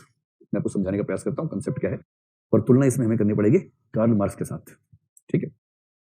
उत्पादन के संदर्भ में ही एक और उनका सिद्धांत आता है, इसको बोलते हैं अन्नदायी श्रम की धारणा। अन्नदायी श्रम ये कंसेप्ट है उत्पादन के संबंध में, इसको भी समझेंगे क्या है। तो हो सकता है कल को इनमें से किसी एक पर मध्य प्रदेश में पूछ सकते हैं, 3 नंबर का सवाल। और तीसरा मशीनीकरण का विरोध। मशीनीकरण का विरोध। अब इससे 3 बातें आप समझ सकते हैं क्या कहना चाह रहे हैं वो। पहले मैं अन्नदायी श्रम की बात करता हूं, वहां से स्वधर्म पे आएंगे। अन्नदायी श्रम का सिद्धांत जो है वो सिद्धांत भी कई लोग देते हैं, गांधी जी ने भी दिया है। वो सिद्धांत ये है कि अन्न उसी को मिलना चाहिए जिसने उसके लिए श्रम किया हो। तो श्रम करना अनिवार्य होना चाहिए, बिना श्रम के किसी व्यक्ति को भोजन ना मिले। ये समाजवाद का भी सिद्धांत है। अगर दुनिया भर के सारे समाजवादों को मिला के एलसीएम निकालेंगे उनका, तो उसमें 3-4 सिद्धांत बनेंगे। उनमें से एक सिद्धांत ये भी है कि बिना श्रम के व्यक्ति को भोजन नहीं मिलना चाहिए। हाँ, इसमें अंडरस्टूड है कि जो व्यक्ति श्रम करने की हालत में नहीं है उनको तो मिलना ही चाहिए। जैसे 3 महीने के बच्चे को बोले चल भी श्रम करके उसके बाद मिलेगा, तो उसका श्रम तो वही है, चिल्लाना शुरू कर देगा, वही श्रम उसका, तो फिर उसके बाद उसको भोजन मिल जाना चाहिए। बहुत छोटे बच्चे और एक उम्र के बाद के बूढ़े जो श्रम करने की स्थिति में नहीं रहे हैं, और कोई व्यक्ति अस्वस्थ हो सकता है जिसके पास श्रम करने की स्थितियां नहीं है, यौवन काल में भी नहीं है, ऐसा हो सकता है। तो जो श्रम करने में समर्थ नहीं है उनको छोड़कर बाकी किसी भी व्यक्ति को बिना श्रम के भोजन न मिले। और महात्मा गांधी इसके बारे में एक वाक्य कह गए हैं, अगर समाज में एक भी व्यक्ति ऐसा है जो बिना श्रम के भोजन करता है तो उस समाज में कम से कम एक व्यक्ति ऐसा भी होगा जो श्रम करने के बावजूद भूखा मरता है। तो अगर कुछ लोग बिना श्रम के खाएंगे तो कुछ लोग भूखे भी मरेंगे।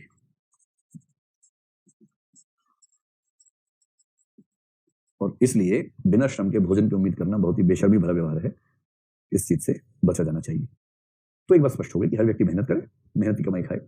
किराए की कमाई खाना सिर्फ, ये सिद्धांत आप जिस फ्लैट में रहते हैं उसके ओनर को बताएंगे तो उसको बुरा लग जाएगा, क्योंकि वो किराए की कमाई खा रहा है, या कोई ऐसी कमाई जिसमें आपका श्रम नहीं है। कोई भी, जैसे दादाजी ने कुछ शेयर खरीदे थे, उस शेयर से प्रॉफिट हो रहा है, वो भी फ्री की कमाई है।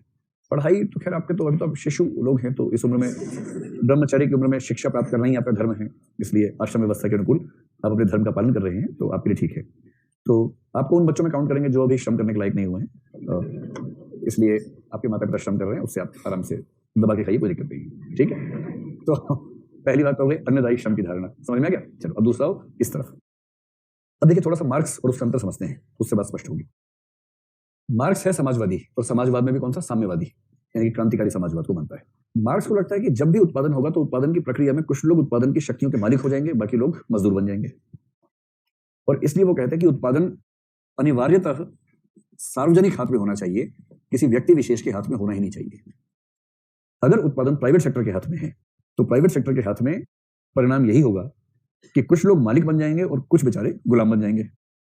प्राइवेट सेक्टर में वर्ग विभेद पैदा होकर रहेगा, मालिक और मजदूर का अंतर बनेगा, और मालिक मजदूर का जीना मुश्किल कर देगा, क्योंकि मजदूर की सैलरी मालिक के लिए खर्चा है। मजदूर की सैलरी का बढ़ना मालिक के लिए प्रॉफिट का कम होना है। और कोई भी पूंजीपति जिस मूल मोटिवेशन से युक्त है वो है मैक्सिमाइजेशन ऑफ प्रॉफिट, लाभ का अधिकतमीकरण, और लाभ का अधिक होना खर्चे कम होने से होगा। मजदूर की सैलरी या उसकी वेजेस खर्चा है तो कम से कम रहे, और इसलिए पूंजीपति और मजदूर के हितों में इतना स्पष्ट अंतर्विरोध है कि इस स्थिति में शोषण को हम रोक ही नहीं पाएंगे, और इसलिए अमीरी और गरीबी का अंतराल बढ़ता जाएगा। इससे मार्क्स कहता है क्रांति करो, उत्पादन के सारे साधन रहेंगे राज्य के हाथ में, समाज के हाथ में, सार्वजनिक हाथ में, कोई प्राइवेट एंटरप्राइज नहीं होगी। जो भी एंटरप्राइजेस हैं वो सारी सामाजिक होंगी, सार्वजनिक होंगी। तो प्राइवेट सेक्टर को मार्क्स पूरी तरह से खत्म करने के पक्ष में है, ठीक। गांधी जी का अलग माइंडसेट है, गांधी जी आध्यात्मिक आदमी है, भौतिकवादी आदमी है। गांधी जी कहते हैं कि ना भाई ना, जो उत्पादन की बात है वो प्रत्येक व्यक्ति को अपने स्वधर्म के अनुसार उसमें उतरना चाहिए। अब वो वर्ण व्यवस्था को मानते हैं, जिसको आप वैज्ञानिक भाषा में एप्टीट्यूड कह लीजिए। वो कह रहे हैं कि जो मनुष्य पैदा होते हैं उनकी प्रकृति अलग अलग होती है, उनमें से एक समुदाय है जिसको वैश्य समुदाय कहा गया है।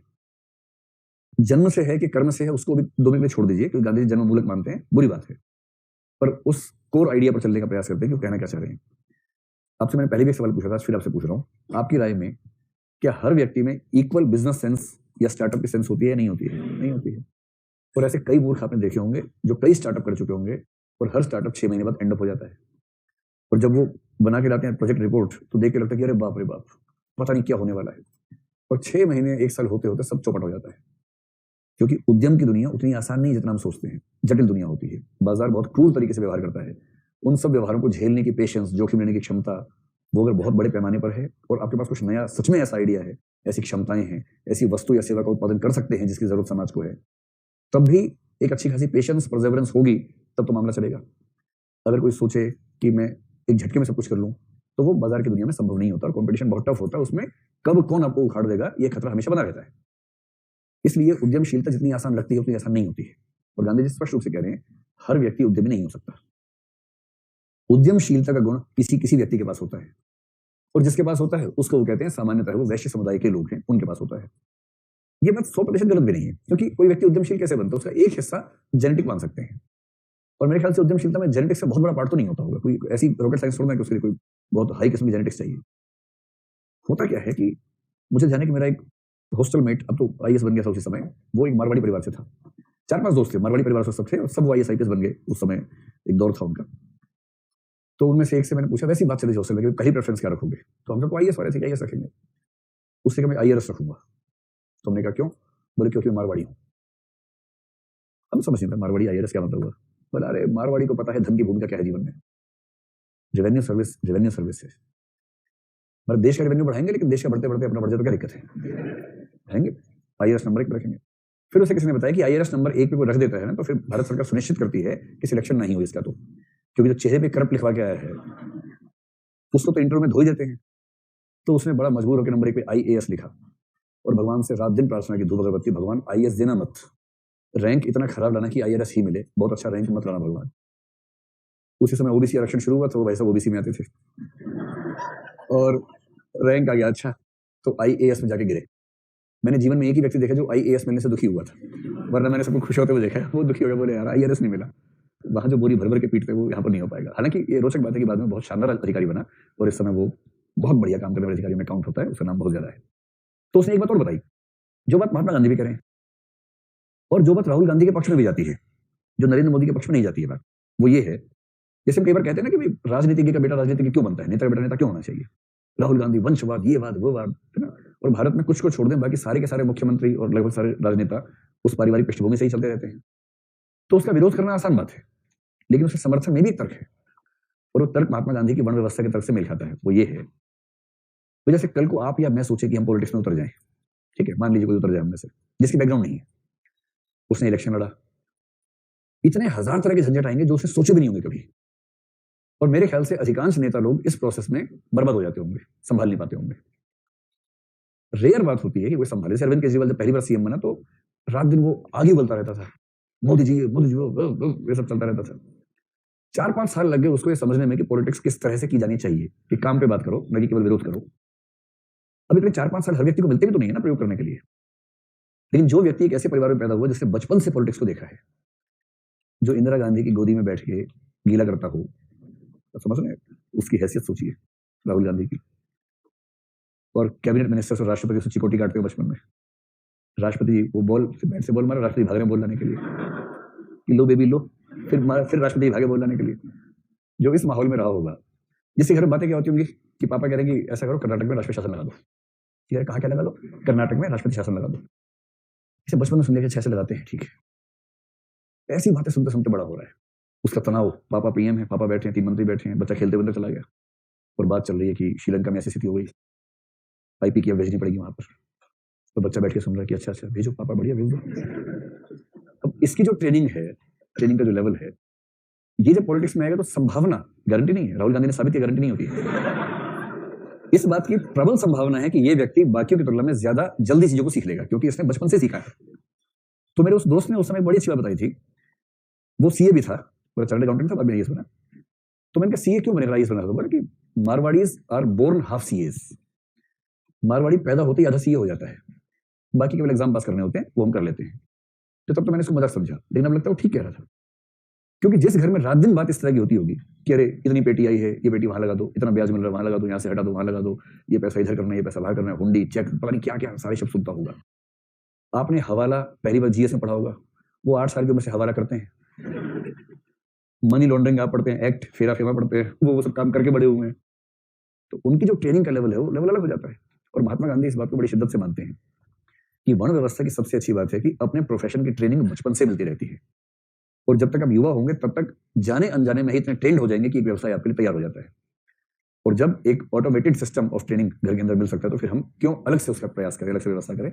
ये उनका वर्ण व्यवस्था के पक्ष में जो तर्क है, से एक तर्क है। ये तर्क ऐसा नहीं कि अंतिम तर्क है, लेकिन एक तर्क उनका ही आता है। और इसलिए वो इस कंटेक्स्ट में ये कह रहे हैं कि वैश्य समुदाय का व्यक्ति उत्पादन की प्रक्रियाओं में ज्यादा प्रखर और सक्षम है। ये मैं मानता हूं, क्योंकि वैश्य समुदाय के व्यक्ति का स्वधर्म है आर्थिक क्रियाओं में शामिल होना। इसलिए मैं ये नहीं कहूंगा कि उत्पादन ना हो, मैं ये नहीं कहूंगा कि उत्पादन केवल सार्वजनिक हो। वो तो राज्य को खत्म करने के मूड में है। जब राज्य खत्म कर देंगे तो कैसे उत्पादन सार्वजनिक तरीके से होगा। वो कहते हैं कि हर व्यक्ति को अपने स्वधर्म के अनुसार कार्य करना चाहिए, और जिन व्यक्तियों को वैश्य समुदाय में जन्म मिला है उन्हें व्यापार, वाणिज्य, उद्यम की दुनिया में सफल होना चाहिए, उन्हें संपत्ति का उत्पादन करना चाहिए। बस अंतर कहां आता है, वो कहते हैं कि हृदय परिवर्तन हो सकता है और संपत्ति का उत्पादन करने के बाद भी संपत्ति का उपभोग नहीं करना है। और मार्क्स कहते हैं कि कैसे हो सकता है, ये कह रहे हो सकता है हृदय परिवर्तन से। और वो कहता है कि बिना भौतिक स्थितियां बदले चेतना बदलेगी कैसे। इसलिए मार्क्स कहता है कि हिंसक क्रांति ही करनी पड़ेगी, क्योंकि भौतिक स्थितियां बदलनी जरूरी है और वो क्रांति से ही बदलेंगी। और गांधी जी कहते हैं कि नहीं, हृदय परिवर्तन से ऐसा हो सकता है और हम करके दिखाएंगे आपको।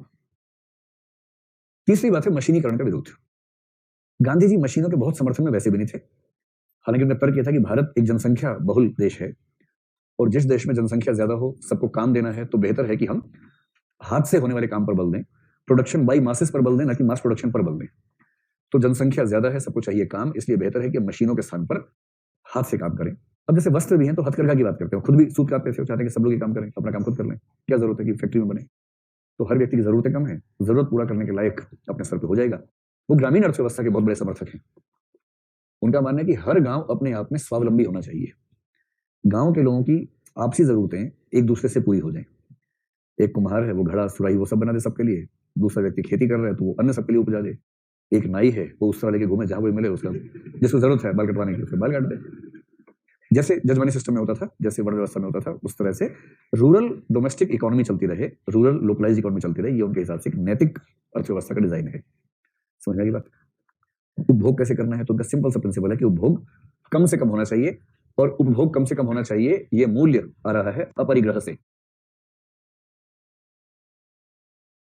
अपरिग्रह का मूल्य है, यहां आ गया। और वो कहते हैं कि व्यक्ति को कम से कम कंजम्पशन करना चाहिए, न्यूनतम आवश्यक उपभोग ही करना चाहिए, न्यूनतम उपभोग।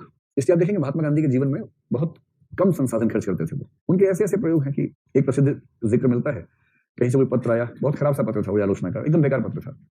सबने कहा फाड़ के फेंको ना, क्यों वापस पढ़ते हो?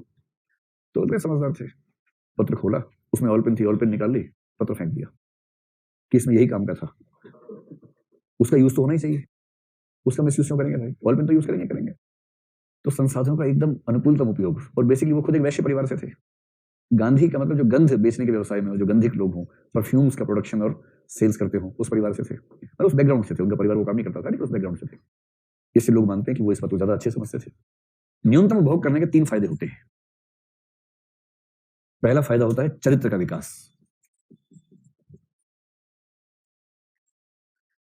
जिनको बचपन से संसाधन ज्यादा मिलते हैं, आप पाएंगे प्रायः उनमें उतनी स्मार्टनेस, उतना जुझारूपन विकसित नहीं हो पाता।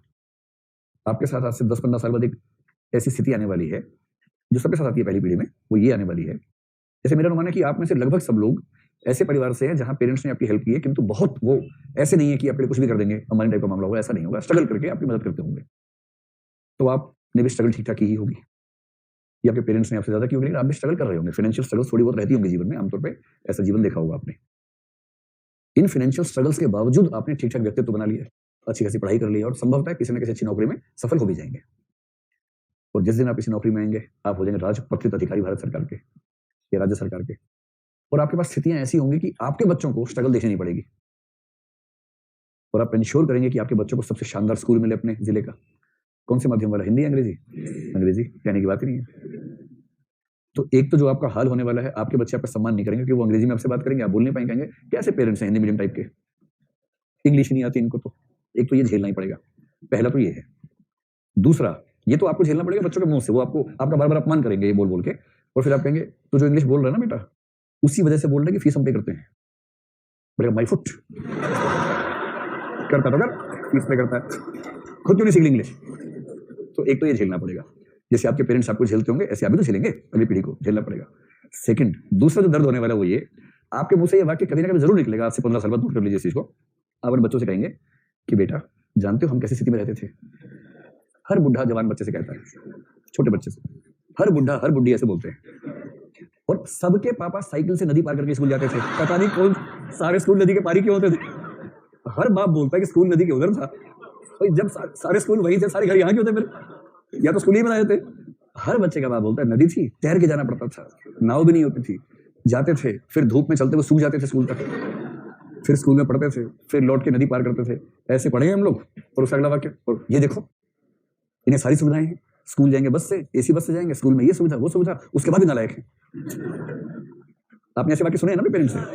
आज से 20 साल बाद आप बोलेंगे वाले वाक्य, और तब आप ये नहीं समझ पाएंगे इसकी दरअसल वजह यही है कि आप कठिन परिस्थितियों में थे, इसलिए जुझारू बन सके थे, और आपने उनको इतना प्रोटेक्टिव माहौल दिया, इतनी अच्छी सुविधाएं दी कि जुझारू बनने की जरूरत ही नहीं पैदा हुई। इसलिए वो गोलू किस्म के बच्चे हो जाएंगे। पर दिल्ली में ऐसे ऐसे बच्चे, 15, 16, 17 साल का बच्चा है, अगर उसको बोलो बेटा पेंसिल खरीद के लाओ, अकेला जाऊं मन करता 3 लात मारो कम से कम यार। 16 साल का बच्चा, 17 साल का बच्चा कहता है अकेला जाऊं, कहां जाना है? 50 कदम दूर जाना है। इतना प्रोटेक्शन पेरेंट्स से मिल जाता है कि इतनी हिम्मत नहीं बचती है। और बाप के मन में आ रहा है कि तू 16 में दुकान नहीं जा पा रहा, हम 13 में कहां चले गए, हम तो कहां हुए थे भाई। और इसकी वजह वो बाप खुद ही है, वो माँ खुद ही है, जो अपने बच्चों को अरे नहीं चोट लग जाएगी, ना ना ना, सर पे बच्चों को चोट लग जाती है, ना ना, वो मैंने जूते पहना दिए, पी करने वाले, पी तो उससे क्या होगा? छोटा सा बच्चा नंगे पैर दौड़ा नहीं सड़क पे, 2 बार घिसट के गिरता, घुटने छिलते, तब तो इंसान बनता, उसका मौका नहीं मिला उसको। इसलिए जो गोलूपन है ना, वो जन्मजात नहीं होता, गोलूपन पैदा होता है, अभ्यास से पैदा होता है, और उसकी जिम्मेदारी किस पे आती है? पेरेंट्स पे आती है। समझे? चलो, तो अगर करना है चरित्र का विकास, थोड़ा सड़क की ठोकरें खाओ, थोड़ा पैदल जाओ, 5-7 किलोमीटर की यात्राएं पैदल करो, गर्मी जून के महीने में थोड़ा पसीने बहाते हुए यात्राएं करो, ये तो है ही, उससे जो कैरेक्टर बिल्डिंग होगी वो एसी के अंदर कैसे हो सकती है, सुविधाएं मिलेंगी तो कैसे होगा। तो गांधी जी कह गए हैं कम से कम कंजम्पशन रहेगा तो चरित्र का विकास बेहतर होगा, ठीक है। दूसरा है कि इससे सामाजिक न्याय सुनिश्चित होता है, क्योंकि समाज में संसाधन सीमित हैं, अगर हर व्यक्ति कम कंज्यूम करेगा तो सबको मिल पाएगा, और सबको मिलेगा तो इससे हमारा सामाजिक न्याय हुआ, या इसी को आप वितरण मूलक न्याय यानी कि डिस्ट्रीब्यूटिव जस्टिस, वितरण न्याय जैसा कोई शब्द भी इस्तेमाल कर सकते हैं। तो सामाजिक न्याय या डिस्ट्रीब्यूटिव जस्टिस इससे सुनिश्चित होता है कंजम्पशन कम करने से। और तीसरा जो पिछले टॉपिक से कनेक्ट हो जाएगा, हम कंजम्पशन कम करेंगे तो इससे प्रकृति की रक्षा भी होती है, क्योंकि प्रकृति हमारी जरूरतें पूरी कर सकती है किंतु हमारे लालच पूरे नहीं कर सकती है। तो गांधीयन इकोनॉमिक्स में इथिकल होने का सबसे आसान तरीका है कि कंजम्पशन अपना कम से कम रखें, उससे हम सामाजिक योगदान ठीक ठाक निभा लेते हैं। तीसरी बात है वितरण, वितरण कैसे होना चाहिए संसाधनों का, और इस बारे में महात्मा गांधी ने 3-4 महत्वपूर्ण बातें कही हैं। वितरण के संबंध में सबसे पहला कंसेप्ट है ट्रस्टीशिप। ट्रस्टीशिप, न्यासिता का सिद्धांत, और ये न्यासिता का सिद्धांत भी जॉन रस्किन से ही प्रभावित है। मार्क्स कह रहा है कि किसी पूंजीपति को यह मौका ही क्यों दे कि वो धन कमाए, वो धन कमाएगा, शोषण करेगा मजदूर का, इस सब की जरूरत ही क्या है। गांधी जी कह रहे नहीं, पहली बात तो राज्य को शक्ति देनी ही नहीं है ज्यादा, व्यक्ति अपने स्वधर्म के अनुसार कार्य करे ये जरूरी है। तो जिस व्यक्ति का स्वधर्म उद्यमशीलता है वो उद्यम करे, लाभ कमाए, यहां तक कोई समस्या नहीं है। तो सबसे पहली बात, उद्यमी उद्यम करे, लाभ कमाए, यहां तक कोई समस्या नहीं है, कमाना चाहिए, क्योंकि उसका स्वधर्म है, ईश्वर ने उसे इसी काम के लिए पैदा किया है, उसे वैसा बना के भेजा है। किंतु उद्यमी को अपने लाभ में से अपनी जरूरत भर का लेने के बाद, जरूरत जितनी है उसको, उसके परिवार को, उतना उसको कंज्यूम कर लेना चाहिए। पर कंजम्पशन कितना होना चाहिए, मैक्सिमम या मिनिमम, मिनिमम होना चाहिए। तो जितनी जरूरत है उसे और उसके परिवार को उतना हिस्सा प्रॉफिट में से उसको लेना चाहिए, और जो बाकी है, बाकी के लिए उसको न्यासी की तरह व्यवहार करना चाहिए। न्यासी से पहले सम्यक लगा देंगे, सम तो हो जाएगा समन्यासी या सन्यासी। तो न्यासिता का मतलब है, ट्रस्टीशिप मतलब अंग्रेजी में कोई शब्द है, इसका जो एग्जैक्ट सेंस होता है वो ये होता है, अपने धन का प्रयोग समाज के हित में करना। न्यासी वो है जो अपनी संपत्ति का प्रयोग समाज के हित में करता है, समाज के हित में। दरअसल ट्रस्टी वो व्यक्ति होता है जो एक संपत्ति का प्रयोग समाज के हित में कैसे होगा ये फैसला करता है, किंतु वो खुद अपने हित में प्रयोग नहीं कर सकता उसको। आपको ध्यान है, मैंने कहा था कि एक होता है एनजीओ, एक होता है ट्रस्ट। ध्यान, जो ट्रस्ट होता है उसकी कंडीशन है कि एक व्यक्ति अपनी संपत्ति का कुछ हिस्सा उसमें निवेश करेगा, इस नियम के साथ कि वो प्रॉफिट नहीं चाहिए उसको, वो समाज के योगदान के लिए। उसमें लिखा गया कि समाज के किन किन मुद्दों पर इसको खर्च कर सकता है। तो जो व्यक्ति अपना पैसा देता है उसको बोलते हैं सेटलर, SETTLER, सेटलर, उसकी संपत्ति लगती है। फिर वो ट्रस्ट डीड में ही लिखता है कि इसके ट्रस्टी कौन कौन होंगे। वो ट्रस्टी खुद भी हो सकता है, किसी और को भी रख सकता है, आमतौर पर कम से कम 2 ट्रस्टी होने चाहिए। ट्रस्टी वो व्यक्ति हैं जो उस पैसे का प्रयोग समाज के हित में, समाज के हित में कैसे, जो डीड में लिखा हुआ है उसके हिसाब से उस पैसे का प्रयोग करने के बारे में फैसला करेंगे। लेकिन ट्रस्टी उस पैसे का प्रयोग अपने हित में नहीं कर सकता, वो करना होगा समाज के हित में ही। तो ट्रस्टी कौन हुआ, जो पैसे का प्रयोग करने का फैसला तो करेगा किंतु पैसे का प्रयोग अपने हित में नहीं करेगा, समाज के हित में करेगा। गांधी जी कह रहे हैं कि व्यक्ति को, अमीर व्यक्ति को खुद अपने धन का ट्रस्टी हो जाना चाहिए, अपनी जरूरत का लिया, बाकी पैसे को ट्रस्ट की तरह से इस्तेमाल करके समाज के हित में खर्च करना चाहिए। पहली बात तो ट्रस्टीशिप का सिद्धांत ये हुआ। दूसरा, महात्मा गांधी का जो विचार इस मामले में आता है वो समाजवाद के नजदीक है। उनका मानना है कि सच्चा समाजवाद तो भारतीय परंपरा में पहले से विद्यमान था, उसके लिए किसी और पश्चिमी विचार की जरूरत हमें क्यों होनी चाहिए। और एक बहुत प्रसिद्ध विचार उनका, मतलब एक कथन यूज करते हैं बार बार, सदै भूमि गोपाल की, सारा संसार तो ईश्वर का है, इसलिए सारी भूमि समाज की, सारी भूमि सरकार की उससे बढ़िया है सदै भूमि गोपाल की, सब ईश्वर की भूमि है। और यदि सारी भूमि ईश्वर की है तो इस समय समाजवाद का मूल विचार तो भारतीय परंपरा में है ही। और इस बेस पे वो कहते हैं कि संपत्ति को जल की भांति ऊपर से नीचे की ओर बहना चाहिए, संपत्ति को जल की भांति ऊपर से नीचे की ओर बहना चाहिए। यानी कि वितरण की नैतिकता यही है कि अमीर व्यक्ति अपने संसाधनों की अपनी जरूरत के रूप में खर्च करने के बाद नीचे की ओर उनको प्रवाहित करे। और गांधी जी की अहिंसा का एक बड़ा अच्छा सूत्र है, रहीम का एक दोहा है, गांधी जी ने यूज किया, जो तोकू कांटा बुए ताही बोऊ तू फूल। जो तुम्हारे रास्ते में कांटा बोता है तुम उसके रास्ते में फूल बो दो। अहिंसा का ये आदर्श महात्मा गांधी का है, रहीम का दोहा कोट किया उन्होंने खुद। जो तोकू कांटा बुए, बुए मतलब बुआ जी, बोता है ना, जो तोकू कांटा बुए। देखो इथिक्स के पेपर में और निबंध में अपने उत्तर की शुरुआत और बीच में ना कुछ कुछ कथन कोट कीजिए, इतने नंबर का जंप लग जाएगा जो किसी और तरीके संभव नहीं है। ताही बोऊ तू फूल।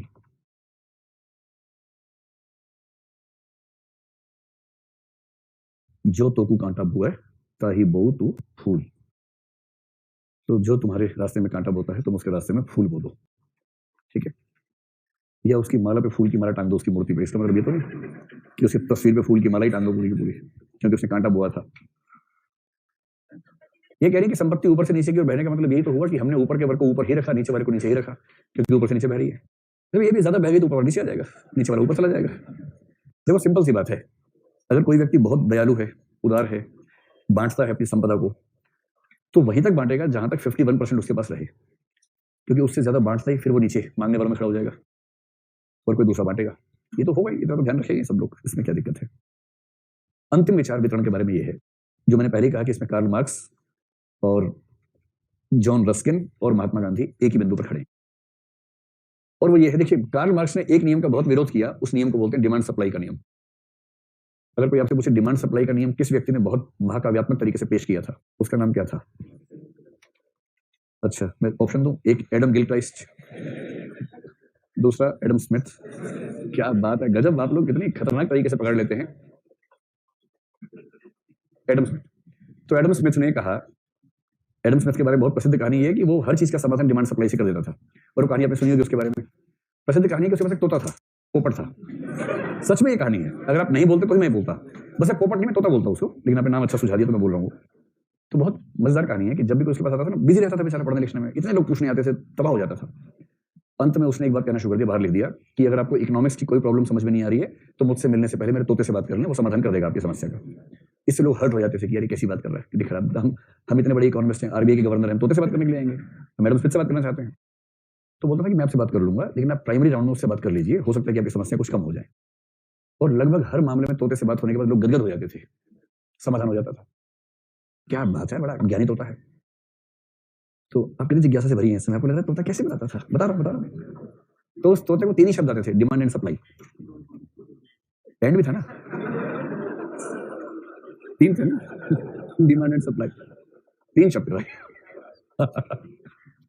तो ये कहानी बहुत बहुत प्रसिद्ध कहानी है, इकोनॉमिक्स के लोग आपस में खूब सुनाते हैं। इसका मतलब कोई प्रॉब्लम पेश करोगे वो बोलेगा डिमांड एंड सप्लाई, और जैसे डिमांड सप्लाई का फार्मूला देखेंगे उसका उत्तर मिल जाएगा। तो बाजार चलता है केवल 2 या 3 शब्दों से, या 2 नियमों से, एक डिमांड का नियम, एक सप्लाई का नियम। सिंपल सी बात है, अगर डिमांड ऊंची है और सप्लाई नीची है तो जो प्राइसिंग होगी वो ऊंची हो जाएगी। एकदम सिंपल सी बात है, इसमें कौन सी रॉकेट साइंस है। डिमांड ज्यादा है प्याज की, प्याज मिल नहीं रहा है तो प्याज महंगा है, सिंपल है। डिमांड कम है, सप्लाई ज्यादा है तो प्राइस कम हो जाएगा। प्यार की दुनिया में भी ऐसा होता है, जब तक भाव नहीं मिलता है डिमांड रहती है। आप किसी के पीछे पड़े हुए भाव नहीं दे रहे, उसकी डिमांड ऊंची रहती है, प्राइस ऊंचा रहता है। जहां उस व्यक्ति ने एक्सेप्ट कर लिया और प्यार से बात करनी शुरू कर दी, उसका रेट एकदम डाउन हो जाता है। फिर वही व्यक्ति जो रात दिन इलेक्ट्रॉन की तरह घूम रहा था उसके आसपास, अब वो ठीक सीधे मुंह बात नहीं करता है। पहले बोलता था कि मैं चांद तोड़ लाऊंगा, तारे तोड़ लाऊंगा, आप करके सब्जी लेके आओ। तो इसीलिए कहते हैं कि बहुत सारी महिलाओं को, लड़कियों को बाद में ये दुख ज्यादा परेशान करता है कि तारे तोड़ने वाला सब्जी भी नहीं लेके आ रहा है। उसकी वजह कुछ नहीं है, वजह एडम स्मिथ बता गए हैं। वजह कुल मिला के ये है और कोई वजह नहीं है। भावनाओं की दुनिया में क्या चीज, हाँ, या इलेक्शन जीतने के बाद कौन प्रचार करता है, ठीक बात है ना। तो ये ह्यूमन मतलब मेल और फीमेल साइकोलॉजी के जो मूल अंतर माने गए उसमें एक अंतर ये है भी। इसमें ऐसा नहीं है कि पुरुष लोग खराब है महिलाएं अच्छी हैं, ऐसा नहीं, वो प्रकृति दोनों के स्वभाव का अंतर है। तो केवल ह्यूमन स्पीशीज में नहीं है, ऑलमोस्ट हर स्पीशीज में ऐसा है। लगभग हर स्पीशीज में जो नर होता है वो मादा को रिझाने के लिए तमाम तरह के उपाय करता है। एक बार रिझा लेता है तो मादा की हालत बेकार, उसके बाद फिर वो उसको याद दिलाती है कि अरे यार तुम तो ऐसे बोलता था। ये लगभग हर स्पीशीज में है, ये केवल मनुष्य की बात नहीं है। और कभी जीवन में मौका मिले किताब जरूर पढ़ लीजिएगा, आपको सारा कंसेप्ट समझ में आ जाएगा। It's not you, it's biology. वो किताब जिसने पढ़ ली ना, दिमाग की खिड़की ऐसी खुलती है, उसके बाद सुनामी तूफान सब जगह से आना शुरू होता है, उसके बाद पूरा कंसेप्ट क्लियर हो जाता है, फिर भ्रांतियां खत्म हो जाती है दिमाग से, चीजें स्पष्ट रहती है। बहरहाल ठीक है, डिमांड सप्लाई के नियम का प्रभाव क्या होता है। मजदूर के मामले में क्या होता है कि मजदूर की डिमांड कम है, सप्लाई ज्यादा है। देखिए जो स्किल्ड लेबर होती है उसके मामले में क्या होता है, डिमांड ज्यादा है, सप्लाई कम है। भारत में डॉक्टर्स की डिमांड ज्यादा है, सप्लाई कम है, इसलिए उनकी सैलरी ज्यादा है, सिंपल सी बात है। वरना डॉक्टर कोई ऐसा खास काम करता है जिस काम के लिए प्राकृतिक रूप से ज्यादा पैसे मिलने चाहिए, ऐसा थोड़ा ना है। अगर मान लीजिए भारत सरकार कुछ ऐसी व्यवस्था कर दे कि 1 साल में 1 लाख डॉक्टर्स एक्स्ट्रा बनने शुरू हो जाएंगे, 10-15 साल होते होते डॉक्टर्स हो जाएंगे जितने चाहिए देश में, और जैसी उनकी संख्या उतनी बढ़ेगी उसके बाद डिमांड सप्लाई के खेल में सप्लाई बढ़ेगी और उसके बाद वेतन कम हो जाएगा। भाई मार्केट तो ऐसी काम करती है ना, सिंपल सी बात है, बाजार का तो यही उसूल है। लेकिन जो मजदूरों की दुनिया है उसमें क्या है कि डिमांड कम है, सप्लाई ज्यादा है, क्योंकि जनसंख्या ज्यादा है और स्किल्ड लेबर है नहीं। इस काम के लिए जैसे मान लीजिए किसी ऑफिस में पानी पिलाने का काम है, उस काम के लिए अगर आपको एक व्यक्ति की जरूरत है, 10 लोग अप्लाई करेंगे, जबकि आपको एक ही चाहिए। और किसी स्किल्ड काम के लिए, बहुत ऊंचे स्तर के काम के लिए आपको चाहिए 5 व्यक्ति, अप्लाई 3 ही लोग कर रहे हैं, क्योंकि जो भी है वेल प्लेस्ड है, आप उसे ला नहीं सकते। और जो वेल प्लेस्ड है, जिसको ऑप्शंस मिल रहे हैं कहीं कहीं, उसके रेट ज्यादा ऊंचे होंगे, सीधी सी बात है। और जो बेचारा जिसको पता है कि एक वैकेंसी है, अप्लाई करने वाले 10 लोग हैं, उसको जो वेतन मिलेगा कम ही मिलेगा। मजदूर मेहनत करता है ज्यादा और वेतन मिलता है कम उसको, क्योंकि डिमांड सप्लाई के नियम में उसकी स्थिति कमजोर हो जाती है। इसलिए कार्ल मार्क्स ने एक कंसेप्ट का इस्तेमाल किया, और कंसेप्ट का नाम अगर आपने सुना हो तो यूज कर लीजिए। आपने सुना है वस्तुओं की जड़ पूजा नाम से कंसेप्ट आता है, फेटिशिज्म ऑफ कमोडिटीज। नहीं सुना तो शिफ्ट डिलीट कर दो, उसको बात खत्म करो। सिर्फ ये समझिए कार्ल मार्क्स ने इस नियम का विरोध किया, क्योंकि ये मनुष्य की गरिमा के विरुद्ध नियम है। ये मनुष्यों को वस्तुओं की तरह से मानता है और ये नहीं समझ पाता कि हर मनुष्य को इतना सम्मान मिलना चाहिए कि उसकी जरूरतें ठीक से पूरी हो सके। इस मामले में महात्मा गांधी भी यही बात कह रहे हैं, और महात्मा गांधी ने जिससे सीखा है उसका नाम है JR, यानी कि जॉन रस्किन। जॉन रस्किन ने बड़ा अच्छा कंसेप्ट दिया था, और महात्मा गांधी ने एक वाक्य कोट किया कि नाई और वकील, ये एग्जांपल दिया, नाई और वकील की आय बराबर होनी चाहिए। क्यों बराबर हो, तर्क क्या है इसके पीछे? देखिए, नाई और वकील की आय सामान्यतः हमारे समाज में अगर वकील सफल है और नाई भी ठीक ठाक सफल है तो वकील की आय नाई से ज्यादा होगी, क्योंकि इसके मूल में यह है कि बौद्धिक श्रम शारीरिक श्रम की तुलना में ज्यादा वैल्यूएबल माना जाता है। जिसको व्हाइट कॉलर कहते हैं बौद्धिक श्रम, जो ब्लू कॉलर है वो शारीरिक श्रम है। तो बौद्धिक श्रम की कीमत ज्यादा है, इसलिए वकील का वेतन ज्यादा है हर मामले में। वो कह रहे हैं कि पहली बात तो बौद्धिक और शारीरिक श्रम को बराबर मानेंगे हम, ये गैर बराबर नहीं मानते हैं। दूसरा, इनकी आय इसलिए बराबर नहीं होनी चाहिए कि डिमांड बराबर है कि सप्लाई बराबर है, बल्कि इनकी मानवीय आवश्यकताएं बराबर हैं। मानवीय आवश्यकताएं बराबर हैं, इसलिए इनकी आय भी बराबर होनी चाहिए। यानी वितरण का सही फार्मूला डिमांड सप्लाई नहीं है, वितरण का सही फार्मूला है सब मनुष्यों की जरूरतें बराबर हैं, मानवीय जरूरतें बराबर हैं। और यदि मानवीय आवश्यकताएं बराबर हैं तो उनको बराबर हिस्सा समाज की संपदा में मिलना चाहिए। ये महात्मा गांधी का इस संबंध में विचार है। तब आप मुझे ये बताएं कि उनकी इकोनॉमिक एथिक्स पर या एथिकल इकोनॉमिक्स पर पूछेंगे तो आप लिख पाएंगे सारी बातें?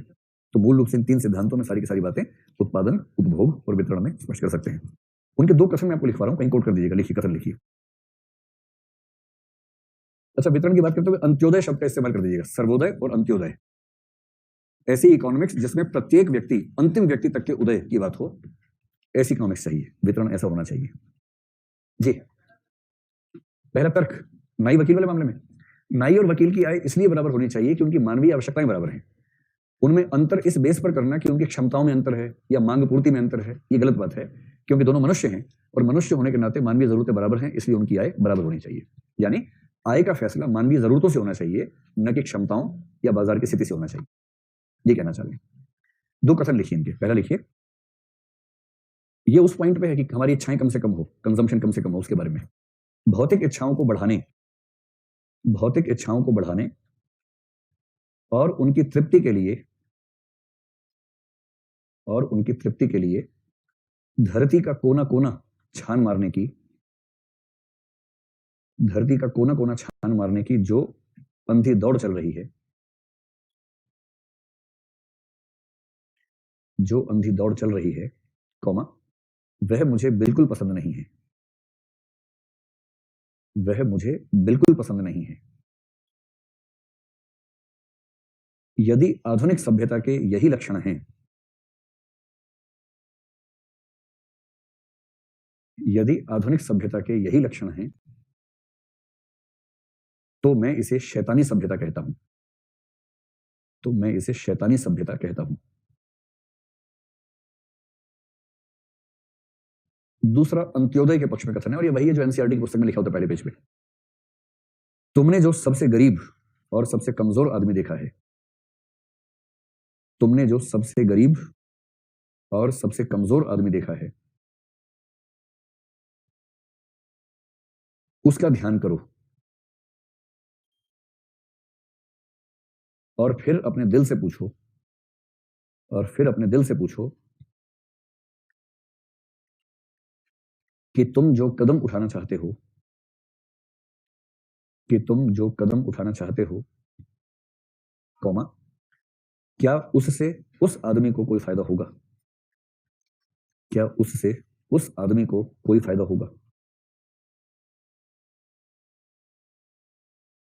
चलिए, ये था अर्थव्यवस्था को लेकर। अब राज्य की नैतिकता को लेकर गांधी जी के विचार क्या हैं? नैतिक राज्य व्यवस्था।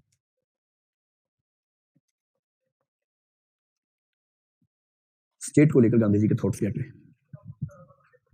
उन्होंने ये कहा कि कंजम्पशन जिस गति से हम करते हैं उस गति से प्रकृति चल नहीं पाएगी, और प्रकृति का विनाश हुआ तो सभ्यता का भी विनाश हो जाएगा। और ये बात तो कोई भी समझेगा, इस बात को, इसमें से कौन सी खास बात है? अगर ये बात सही ना होती तो सस्टेनेबल डेवलपमेंट को लेकर मार क्यों मची होती इस समय?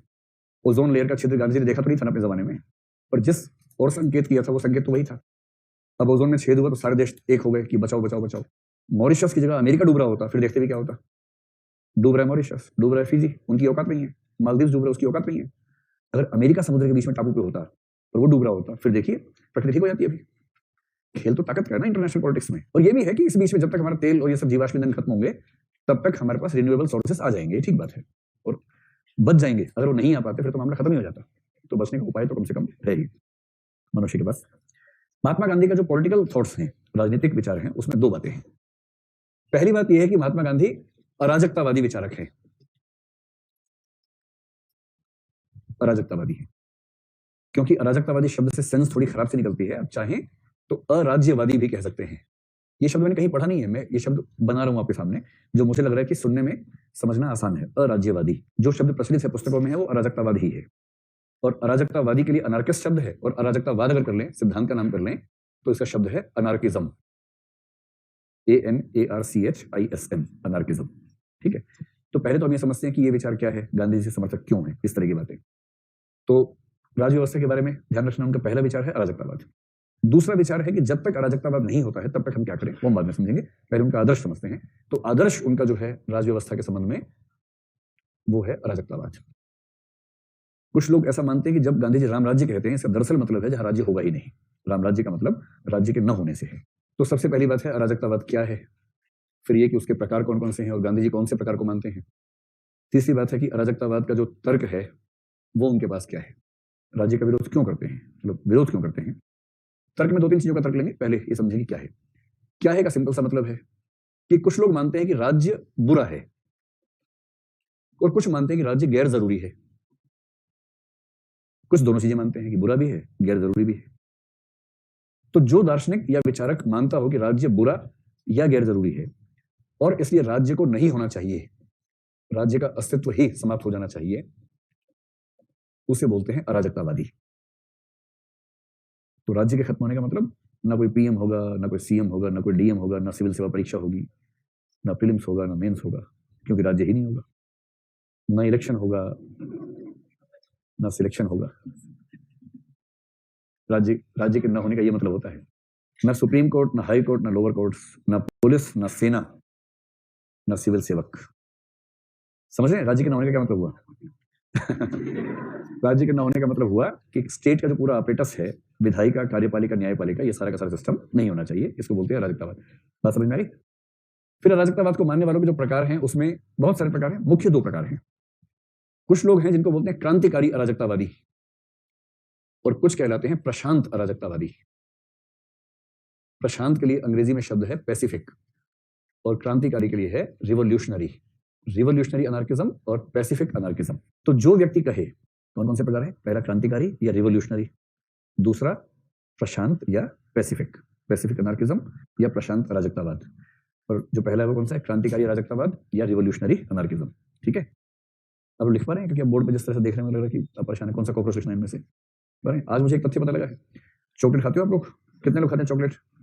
और कितने लोग भेंट भी देते हैं दूसरे को? चॉकलेट का भेंट देते हैं आप लोग, गिफ्ट करते हैं एक दूसरे को। हाँ, आज ये तथ्य पता लगा है मुझे। बताऊं या ना बताऊं? बता दूं।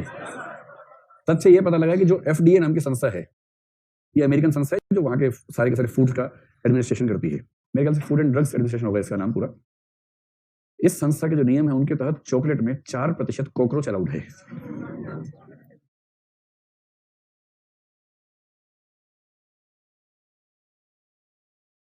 और ऐसा क्यों है? मतलब मैंने एक वीडियो देखा, एक किसी ने मेरे एक डॉक्टर, एक परिवार में डॉक्टर साहब ने वीडियो भेजा, क्योंकि मुझे चॉकलेट का काफी शौक है इस बीच में हो गया, वो डार्क चॉकलेट का जो कड़वी होती है ना, वो वाली चॉकलेट।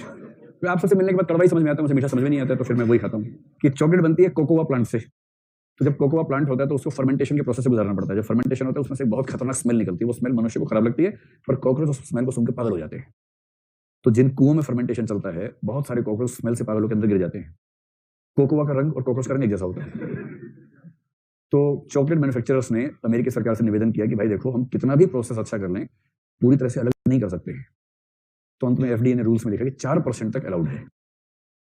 तो 4% का व्यावहारिक मतलब, उसी डॉक्टर ने वीडियो जो मैंने देखा उसने बताया कि इसका व्यावहारिक मतलब हुआ कि एक चॉकलेट, ये थोड़ी बड़ी है, जो छोटी होती है, एक चॉकलेट में 16 कॉकरोच होते हैं, ये उसने बताया है।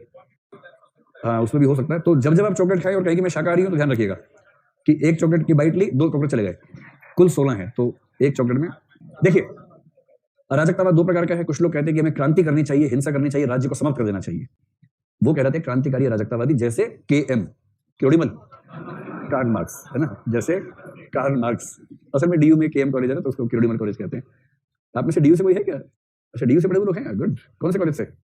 रामजस, मिरांडा। रामजस थोड़ा छड़ा हुआ कॉलेज है, लेकिन रामजस थोड़ा नामी कॉलेज है। क्रांतिकारी अराजकतावाद का मतलब हिंसा की मदद से राज्य को समाप्त करने का विचार, ये है क्रांतिकारी। और प्रशांत अराजकतावाद का मतलब हिंसा नहीं करेंगे, शांति से राज्य धीरे धीरे खत्म हो जाए। तो इस विचार के साथ चलने वालों में 2 व्यक्तियों का नाम ध्यान रखना है। अब बताना ठीक से। एक का नाम है एलटी, लियो टॉल्स्टॉय। पूरा नाम था काउंट लियो टॉल्स्टॉय, लेकिन लियो टॉल्स्टॉय चलता है। और दूसरे व्यक्ति हैं महात्मा गांधी। ठीक, तो महात्मा गांधी अराजकतावादियों में कौन से वाले हैं? प्रशांत अराजकतावादी है, पैसिफिक अनार्किस्ट है। अब सवाल है कि अराजकतावाद के पक्ष में उनके पास तर्क क्या है, वो क्यों ऐसी बात कहते हैं। तो अराजकतावाद के सामने 2-3 प्रश्न हैं, उन सब पे उनके तर्क क्या क्या हैं वो समझ लीजिए। तर्क में पहले समझेंगे राज्य क्यों बुरा है, और दूसरा राज्य नहीं होगा तो काम कैसे चलेगा। ये 2 ही बातें दिमाग में आती है ना, कि राज्य के बिना कैसे काम चलेगा। और पहला है कि राज्य से दुश्मनी क्यों है, इनको क्यों राज्य खत्म करना चाहते हैं। सबके तर्क अलग अलग हैं, राज्य क्यों बुरा है। जैसे थोड़ा सा हटके अगर मैं कार्ल मार्क्स की बात करूं, तो कार्ल मार्क्स कहते हैं कि राज्य इसलिए बुरा है क्योंकि राज्य शोषक वर्ग के हाथों का उपकरण है। शोषक वर्ग का उपकरण है। शोषक वर्ग अपनी मजबूत स्थिति को बनाए रखने के लिए जो इंस्ट्रूमेंट्स क्रिएट करता है, उन इंस्ट्रूमेंट्स में से एक राज्य है। और इसलिए अगर शोषित वर्ग को बराबरी चाहिए तो उसको राज्य को खत्म करना होगा, क्योंकि राज्य कभी भी न्यूट्रल नहीं होता है, राज्य हमेशा शोषक वर्ग के हाथ का उपकरण ही होता है। यह तर्क गांधी जी का नहीं है, यह कार्ल मार्क्स का तर्क है। अगर आप पूछें महात्मा गांधी से, तो वो अलग तर्क देते हैं। देखो, महात्मा गांधी, एक और बात समझिए कि महात्मा गांधी समाजवादी होने के साथ साथ व्यक्तिवादी विचारक भी हैं। और व्यक्तिवादी का मतलब इंडिविजुअलिस्ट। क्योंकि व्यक्तिवाद के 2-3 मतलब होते हैं। व्यक्तिवाद का एक मतलब होता है कि प्रत्येक व्यक्ति को अपना जीवन अपने हिसाब से जीने की स्वाधीनता मिलनी चाहिए। गांधी जी इस सेंस में व्यक्तिवादी है, वो स्वार्थवादी नहीं है, व्यक्तिवादी है। और वो कहते हैं प्रत्येक व्यक्ति का स्वधर्म अलग होता है, और अपने स्वधर्म के अनुसार अपना विकास करना आत्मिक विकास कहलाता है। आत्मिक विकास। अगर कोई गांधी जी से पूछे कि जीवन का असली उद्देश्य क्या है, वो एक ही शब्द बोल देंगे, आत्मिक विकास। सॉरी, 2 बोल देंगे, आत्मिक विकास। तो गांधी जी का सबसे प्रिय आदर्श कि व्यक्ति को जीवन में क्या करना चाहिए, तो बोलेंगे आत्मिक विकास करना चाहिए, सेल्फ डेवलपमेंट या स्पिरिचुअल डेवलपमेंट करना चाहिए। आत्मिक विकास कैसे होगा, तो बोलेंगे अपने स्वधर्म के अनुसार होगा। जो तुम्हारा स्वधर्म है वही करो। स्वधर्म कैसे होगा, तो वर्ण व्यवस्था से होगा। वर्ण कैसे? जन्म से।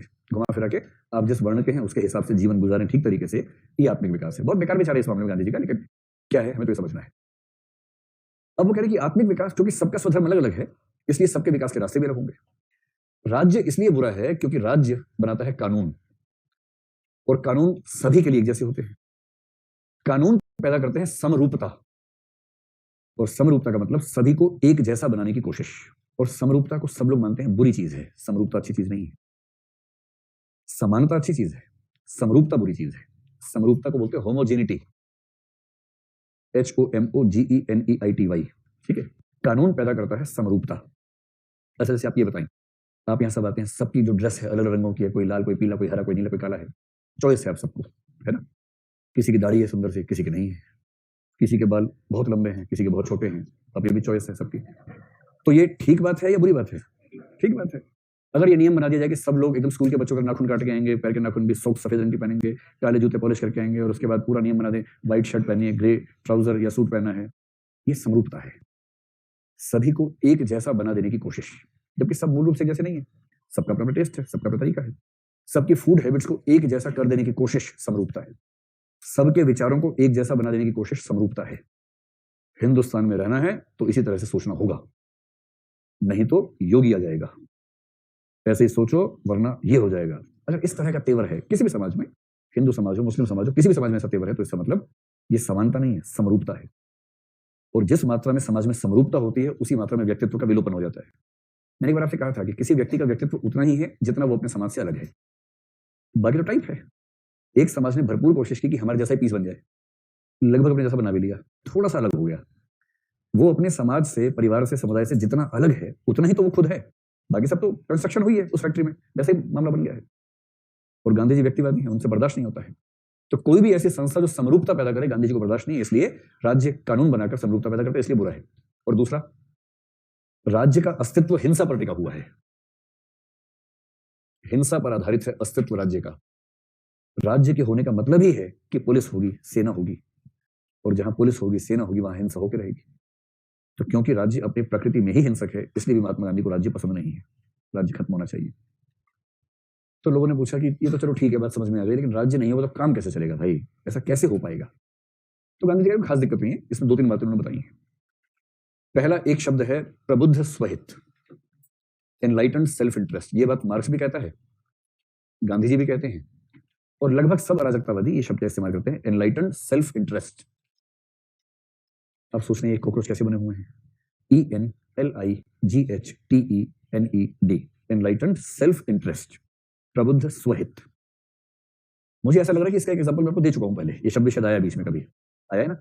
और एग्जांपल सिंपल सा था, मैंने पूछा था आप में से कितने ऐसे बच्चे जो स्कूल के टाइम में इतने छटे हुए थे कि माँ बाप पढ़ाने की कोशिश कर करके हार गए, पर पढ़ा नहीं पाए आपको? हाथ खड़ा कर लो। हाँ, बहुत बढ़िया। अब इनमें से जो बच्चे स्कूल में नहीं पढ़ते थे, उनमें से ऐसे कितने हैं जो अब बिना माँ बाप के दबाव के खुद पढ़ने लग गए हैं? देखिए, सबसे अच्छी बात आपको पता क्या लगती है? पहला जो प्रश्न था कि जो स्कूल में नहीं पढ़ते थे वो थे 20, और दूसरा सवाल, जो स्कूल में नहीं पढ़ते थे किंतु वो पढ़ते हैं, वो है 40। सबसे खूबसूरत बात जो आप लोगों के साथ है वो ये है, जबरदस्त, क्या कमाल का वोट डालते हैं, मजा आ जाता है देख के। तो वैसे चलो 30-40 लोग बैठे जो स्कूल में एकदम नहीं पढ़ते थे, अब वो बिना माँ बाप के दबाव के खुद पढ़ रहे हैं, इसको बोलते हैं प्रबुद्ध स्वहित। हर पेरेंट्स को लगता है बच्चे को समझाते, बेटा पढ़ाई कर लो, तुम्हारे फायदे में है। बच्चा बोलते हैं हाँ मुझे पता लग रहा है मेरे फायदे में है। फिर तुम काहे पीछे पड़े हो भाई, मेरे फायदे में हो तो पढ़ लूंगा, मेरे पीछे काहे पड़े हो तुम? पर पेरेंट्स को लगता है काश इस बच्चे को समझा पाए कि बेटा इस उम्र में तुम नहीं समझ पा रहे हो, समझ जाओगे जिंदगी बन जाएगी तुम्हारी। और इन बुढ़े बुढ़े को याद नहीं आ रहा कि ये खुद कैसे थे अपने जमाने में, इनके माँ भी समझा रहे थे, ये भी नहीं समझ रहे थे। छोटा सा बच्चा कैसे समझेगा, नहीं समझता है। और जो बच्चा पेरेंट्स का गोलू है वो पढ़ता है इसलिए नहीं कि उसको बहुत मजा आ रहा है पढ़ने में, शायद इसलिए कि उसको फर्स्ट आके दिखाना है, पेरेंट्स को खुश करना है, टीचर को खुश करना है, क्योंकि उसको बचपन से खुश करने में सुख मिलने लग गया है, इसीलिए गोलू कहते हैं उसको। तो छठा हुआ तो उसको पता इन सब बात में कुछ रखा हुआ है, इसे खुश करने के चक्कर में पढ़ूंगा क्या फायदा, नाराज हो जाए ज्यादा ठीक है, स्मार्ट होता है ऐसा बच्चा। लेकिन जब वो बच्चा बड़ा होता है, मतलब मैंने ऐसे कई लोग, इतने छोटे छोटे लोग होते हैं। एक पुलिस वाला 2 दिन पहले एक शादी में गया था, वहां मिल गया था, बोला था कि अगर बचपन से तय होता तो मुझ पर कम से कम 20 केस लग चुके होते। पर 12वीं क्लास के बाद ये समझ में आ गया कि अगर कानून के आसपास होना ही है तो उस तरफ नहीं, इस तरफ होना ठीक है। उस तरफ ना जेल के अंदर, जेल के बाहर। तो फिर पढ़ने लग गया, आईपीएस बन गया, और वो शानदार तरीके से काम करता है। कह रहा है कि स्कूल के जीवन को बेस बना के देखो तो मैं कल्पना भी नहीं कर सकता था कि मैं ऐसा बन सकता हूँ। लेकिन बाद में क्या हुआ, प्रबुद्ध स्वहित, अपने हित की पहचान एनलाइटेंड तरीके से, समझदारी के साथ, ठीक है सही। टुच्चे लोग सही काम करते हैं पुलिस को देखकर, प्रबुद्ध स्वहित वाले सही काम करते हैं ये समझ के कि सही काम करना ही सही है, उन्हें पुलिस की जरूरत नहीं पड़ती है। पुलिस के डर से अच्छा काम नहीं करते हैं, वो अच्छा काम करते हैं क्योंकि it is good to be good. अच्छा होना कुल मिला के व्यवस्था के हित में है। हम सब अच्छे रहेंगे तो व्यवस्था ठीक रहेगी, व्यवस्था ठीक रहेगी तो हम सबको फायदा होगा। तो गांधी जी और मार्क्स कहते हैं कि एक समय ऐसा आएगा जब मनुष्य की सभ्यता मैच्योर हो जाएगी, और मैच्योर होने पर हर व्यक्ति प्रबुद्ध स्वहित को पहचानेगा, उसे जरूरत नहीं पड़ेगी कि राज्य उसके ऊपर कंट्रोल करे, वो खुद अपने कंट्रोल में रहेगा। फिर कह रहे हैं बाकी में चिंता करने की क्या जरूरत है, पुलिस नहीं होगी, क्यों? क्योंकि अपराधी नहीं होगा। भाई जब सब व्यक्ति प्रबुद्ध स्वहित के बिंदु पर हैं तो कोई अपराध क्यों करेगा? अपराध वही व्यक्ति करता है ना जिसे समझने की क्षमता कम है, वो नहीं समझ पा रहा कि मुझे इस समय क्या करना चाहिए, क्या नहीं करना चाहिए। अगर हर व्यक्ति प्रबुद्ध स्वहित को पहचानता हो, और फिर गांधीयन इकोनॉमिक्स में क्या है, सबकी जरूरतें पूरी हो चुकी हैं। जो अपराध होते हैं जरूरतें पूरी न होने से वो भी नहीं होंगे, क्योंकि सबकी जरूरतें पूरी हो रही होंगी। तो सबकी जरूरतें पूरी हैं, सब प्रबुद्ध स्वहित को पहचानते हैं, तो कोई अपराधी क्यों बनेगा, चोरी क्यों करेगा, डकैती क्यों करेगा? और फिर गांधी जी कह रहे हैं कि मान लो कर भी दी किसी ने चोरी, तो किसी व्यक्ति को ठीक रखने के लिए सामाजिक दबाव ही काफी होगा। पुलिस की क्या भूमिका इसमें? सामाजिक दबाव काफी है। इसमें एक पक्ष ये भी है, किरण बेदी बार बार कहती है कि अगर आप चाहते हैं कि अपराध ना हो तो पुलिस फोर्स को बढ़ाना पड़ेगा। अभी पुलिस फोर्स बहुत कम है, संसाधन आपको ज्यादा खर्च करने होंगे। कितने भी संसाधन खर्च कर लीजिए कि आप 24/7 हर जगह पर इस बात को तय कर सकते हैं कि अपराध ना हो, नहीं कर सकते। कितनी भी पुलिस बना लेंगे, कैसे होगा? और इसका मतलब ये हुआ कि अगर समाज का हर व्यक्ति पुलिस बन जाए तो पुलिस की जरूरत नहीं है। वो कह रहे हैं कि सामाजिक दबाव काफी होगा, जो भी व्यक्ति वहां उपस्थित होगा, हर उपस्थित व्यक्ति अपनी जिम्मेदारी समझेगा और अपराध को होने से रोकेगा। इसके लिए पुलिस फोर्स की अलग से क्या जरूरत है? ये तो हर व्यक्ति का दायित्व है ना। अगर हम लोग कहीं खड़े हैं, वहां कुछ गलती हो रही है, तो पुलिस की क्यों इंतजार करेंगे? हम लोग करेंगे उस चीज को होने से। और जिस समाज में हर व्यक्ति ऐसा होगा, ये है हसीन सपना टाइप का मामला, ऐसा कब होगा पता नहीं, पर वो ऐसा कहते हैं। मार्क्स भी लगभग ये मानता है। फिर किसी ने कहा कि बाबा सेना होगी या नहीं होगी? ये कह रहे सेना भी नहीं होगी। सेना क्यों होगी? एकदम नहीं होगी। सेना क्यों चाहिए होती है? एक तो इसलिए चाहिए कि देश की आजादी को संभाल के रखना है, कोई हमला ना कर दे बाहर से, यही तो पक्ष है। तो पहली बात तो ये मानते हैं कि अराजकता किसी जब आएगी दुनिया भर में एक साथ आएगी, इसलिए युद्ध होंगे ही नहीं। और फिर दूसरी बात, सेना इसलिए नहीं चाहिए कि हर स्वतंत्र व्यक्ति अपने देश की आजादी बचाने के लिए खुद सैनिक के रूप में तैयार रहेगा अगर जरूरत पड़ती है तो। इस सेना की दिक्कत क्या है? सेना अकेला रोजगार है जिसमें मालिक चाहता है कि जिसको रखा है काम पे उसको काम ना करना पड़े। बाकी हर रोजगार में हम चाहते हैं कि आदमी से काम करवाएं ठीक से। एक सेना में लगता है काम नहीं करना पड़े तो ठीक है, क्योंकि सेना का काम क्या है? युद्ध लड़ना। आपने सेनाएं 3-3 बना रखी, बड़ी लंबी चौड़ी सेनाएं, अपने बजट का ठीक ठाक हिस्सा उस पर खर्च करते हैं। हर तरह का आधुनिकीकरण, ये विमान सुखोई तो ये तो वो, हर चीज इकट्ठी कर लेते हैं। F-16 लेके आ जाते हैं। उसके बाद भी क्या बनाते हैं? युद्ध ना हो। जिस चीज के लिए तामझाम इकट्ठा किया वो ना हो, क्योंकि वो हुआ तो मामला और खराब हो जाएगा। तो सेना अकेला रोजगार है जिसमें सेना पे खर्च करने वाला व्यक्ति चाहता है कि जरूरत ना पड़े। और पिछले 50, 60, 70 साल में या 1965 के बाद विशेष रूप से 71 छोड़ दीजिए, 71 के बाद कितने 49 साल हो गए। 49 साल में ले दे के एक अर्ध युद्ध हुआ है, कारगिल वाला, जिसे लोग युद्ध मानने से बचते हैं, कई बार कहते हैं कि उसको सेमी वॉर टाइप मान लीजिए, युद्ध मत मानिए। 49 साल से सेना पे हम खर्च भी कर रहे हैं, उसको तैयार भी कर रहे हैं, अच्छा बना रहे हैं, युद्ध होता ही नहीं है। इसका मतलब ये नहीं है कि आप कहें कि सेना नहीं होनी चाहिए, मैं नहीं कह रहा हूं, मैं महात्मा गांधी का तर्क समझाना चाह रहा हूं आपको। ये ठीक वैसे ही है कि जैसे अगर आप कभी कार में यात्रा करें और सीट बेल्ट लगाने के लिए कहते हैं, नियम है कि लगाएं, कई लोग नहीं लगाते हैं। जैसे कई लोग हेलमेट नहीं लगाते हैं, उन्होंने हेलमेट लगा रहे, छोड़ो ना, हेलमेट हाथ में टांग लेते हैं ऐसे करके, क्योंकि उनको लग रहा है कि हेलमेट से पुलिस की रक्षा होने वाली जैसे, क्योंकि जिस दिन गिरेंगे संतरा बनेगा इनका सिर ही, फाटे खुलेंगे सिर की नहीं की। ऐसे ऐसे पीस हैं, जैसे कार में सीट बेल्ट लगाना जरूरी होता है, तो सिंपल सी बात लगा लो भाई, आपकी सेफ्टी होगी, एक्सीडेंट हो तो जान बच जाएगी। कई लोग इतने सियाने हैं जो नहीं लगाते। अब आजकल जो कारें आती हैं उसमें क्या है, सीट बेल्ट नहीं लगाएंगे तो टन टन टन आवाज आती रहती है, और एक समय के बाद नहीं लगाएंगे 30 बजे टन टन टन टन ऐसा लगता है। उससे भन्ना के आदमी लगाई देता है सीट बेल्ट, यार इस आवाज को सुनने से अच्छा लगाई लो, वरना लिखा हुआ था कार बंद हो जाएगी, कार बंद हो जाएगी, जल्दी लगाओ सीट बेल्ट, ऐसे लिखा हुआ था, डर जाता है आदमी।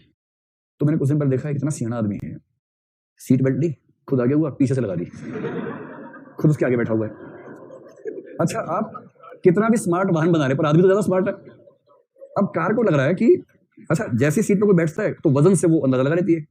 जैसे आप ड्राइव कर रहे हैं, साथ वाली सीट पे कोई नहीं बैठा है, टन टन नहीं बजेगा, कोई बैठा बेल्ट नहीं लगाई, टन टन टन लगता है, तो कार समझ ली कोई बैठा है, वो सीट बेल्ट लगी नहीं है, पर आदमी ज्यादा सियाना है, पीछे से घुसा के लगा दिया।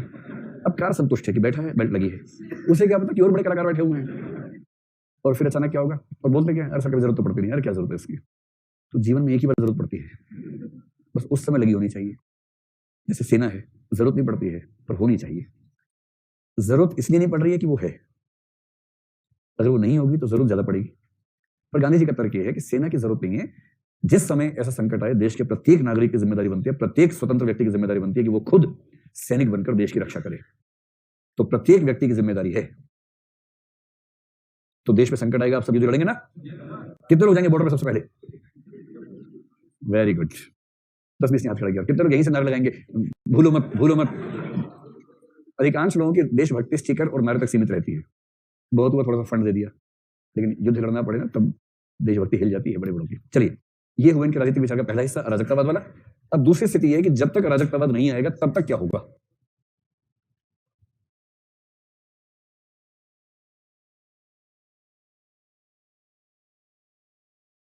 तो अंतिम उद्देश्य है कि राज्य खत्म हो जाए, लेकिन जब तक राज्य है तब तक क्या होगा?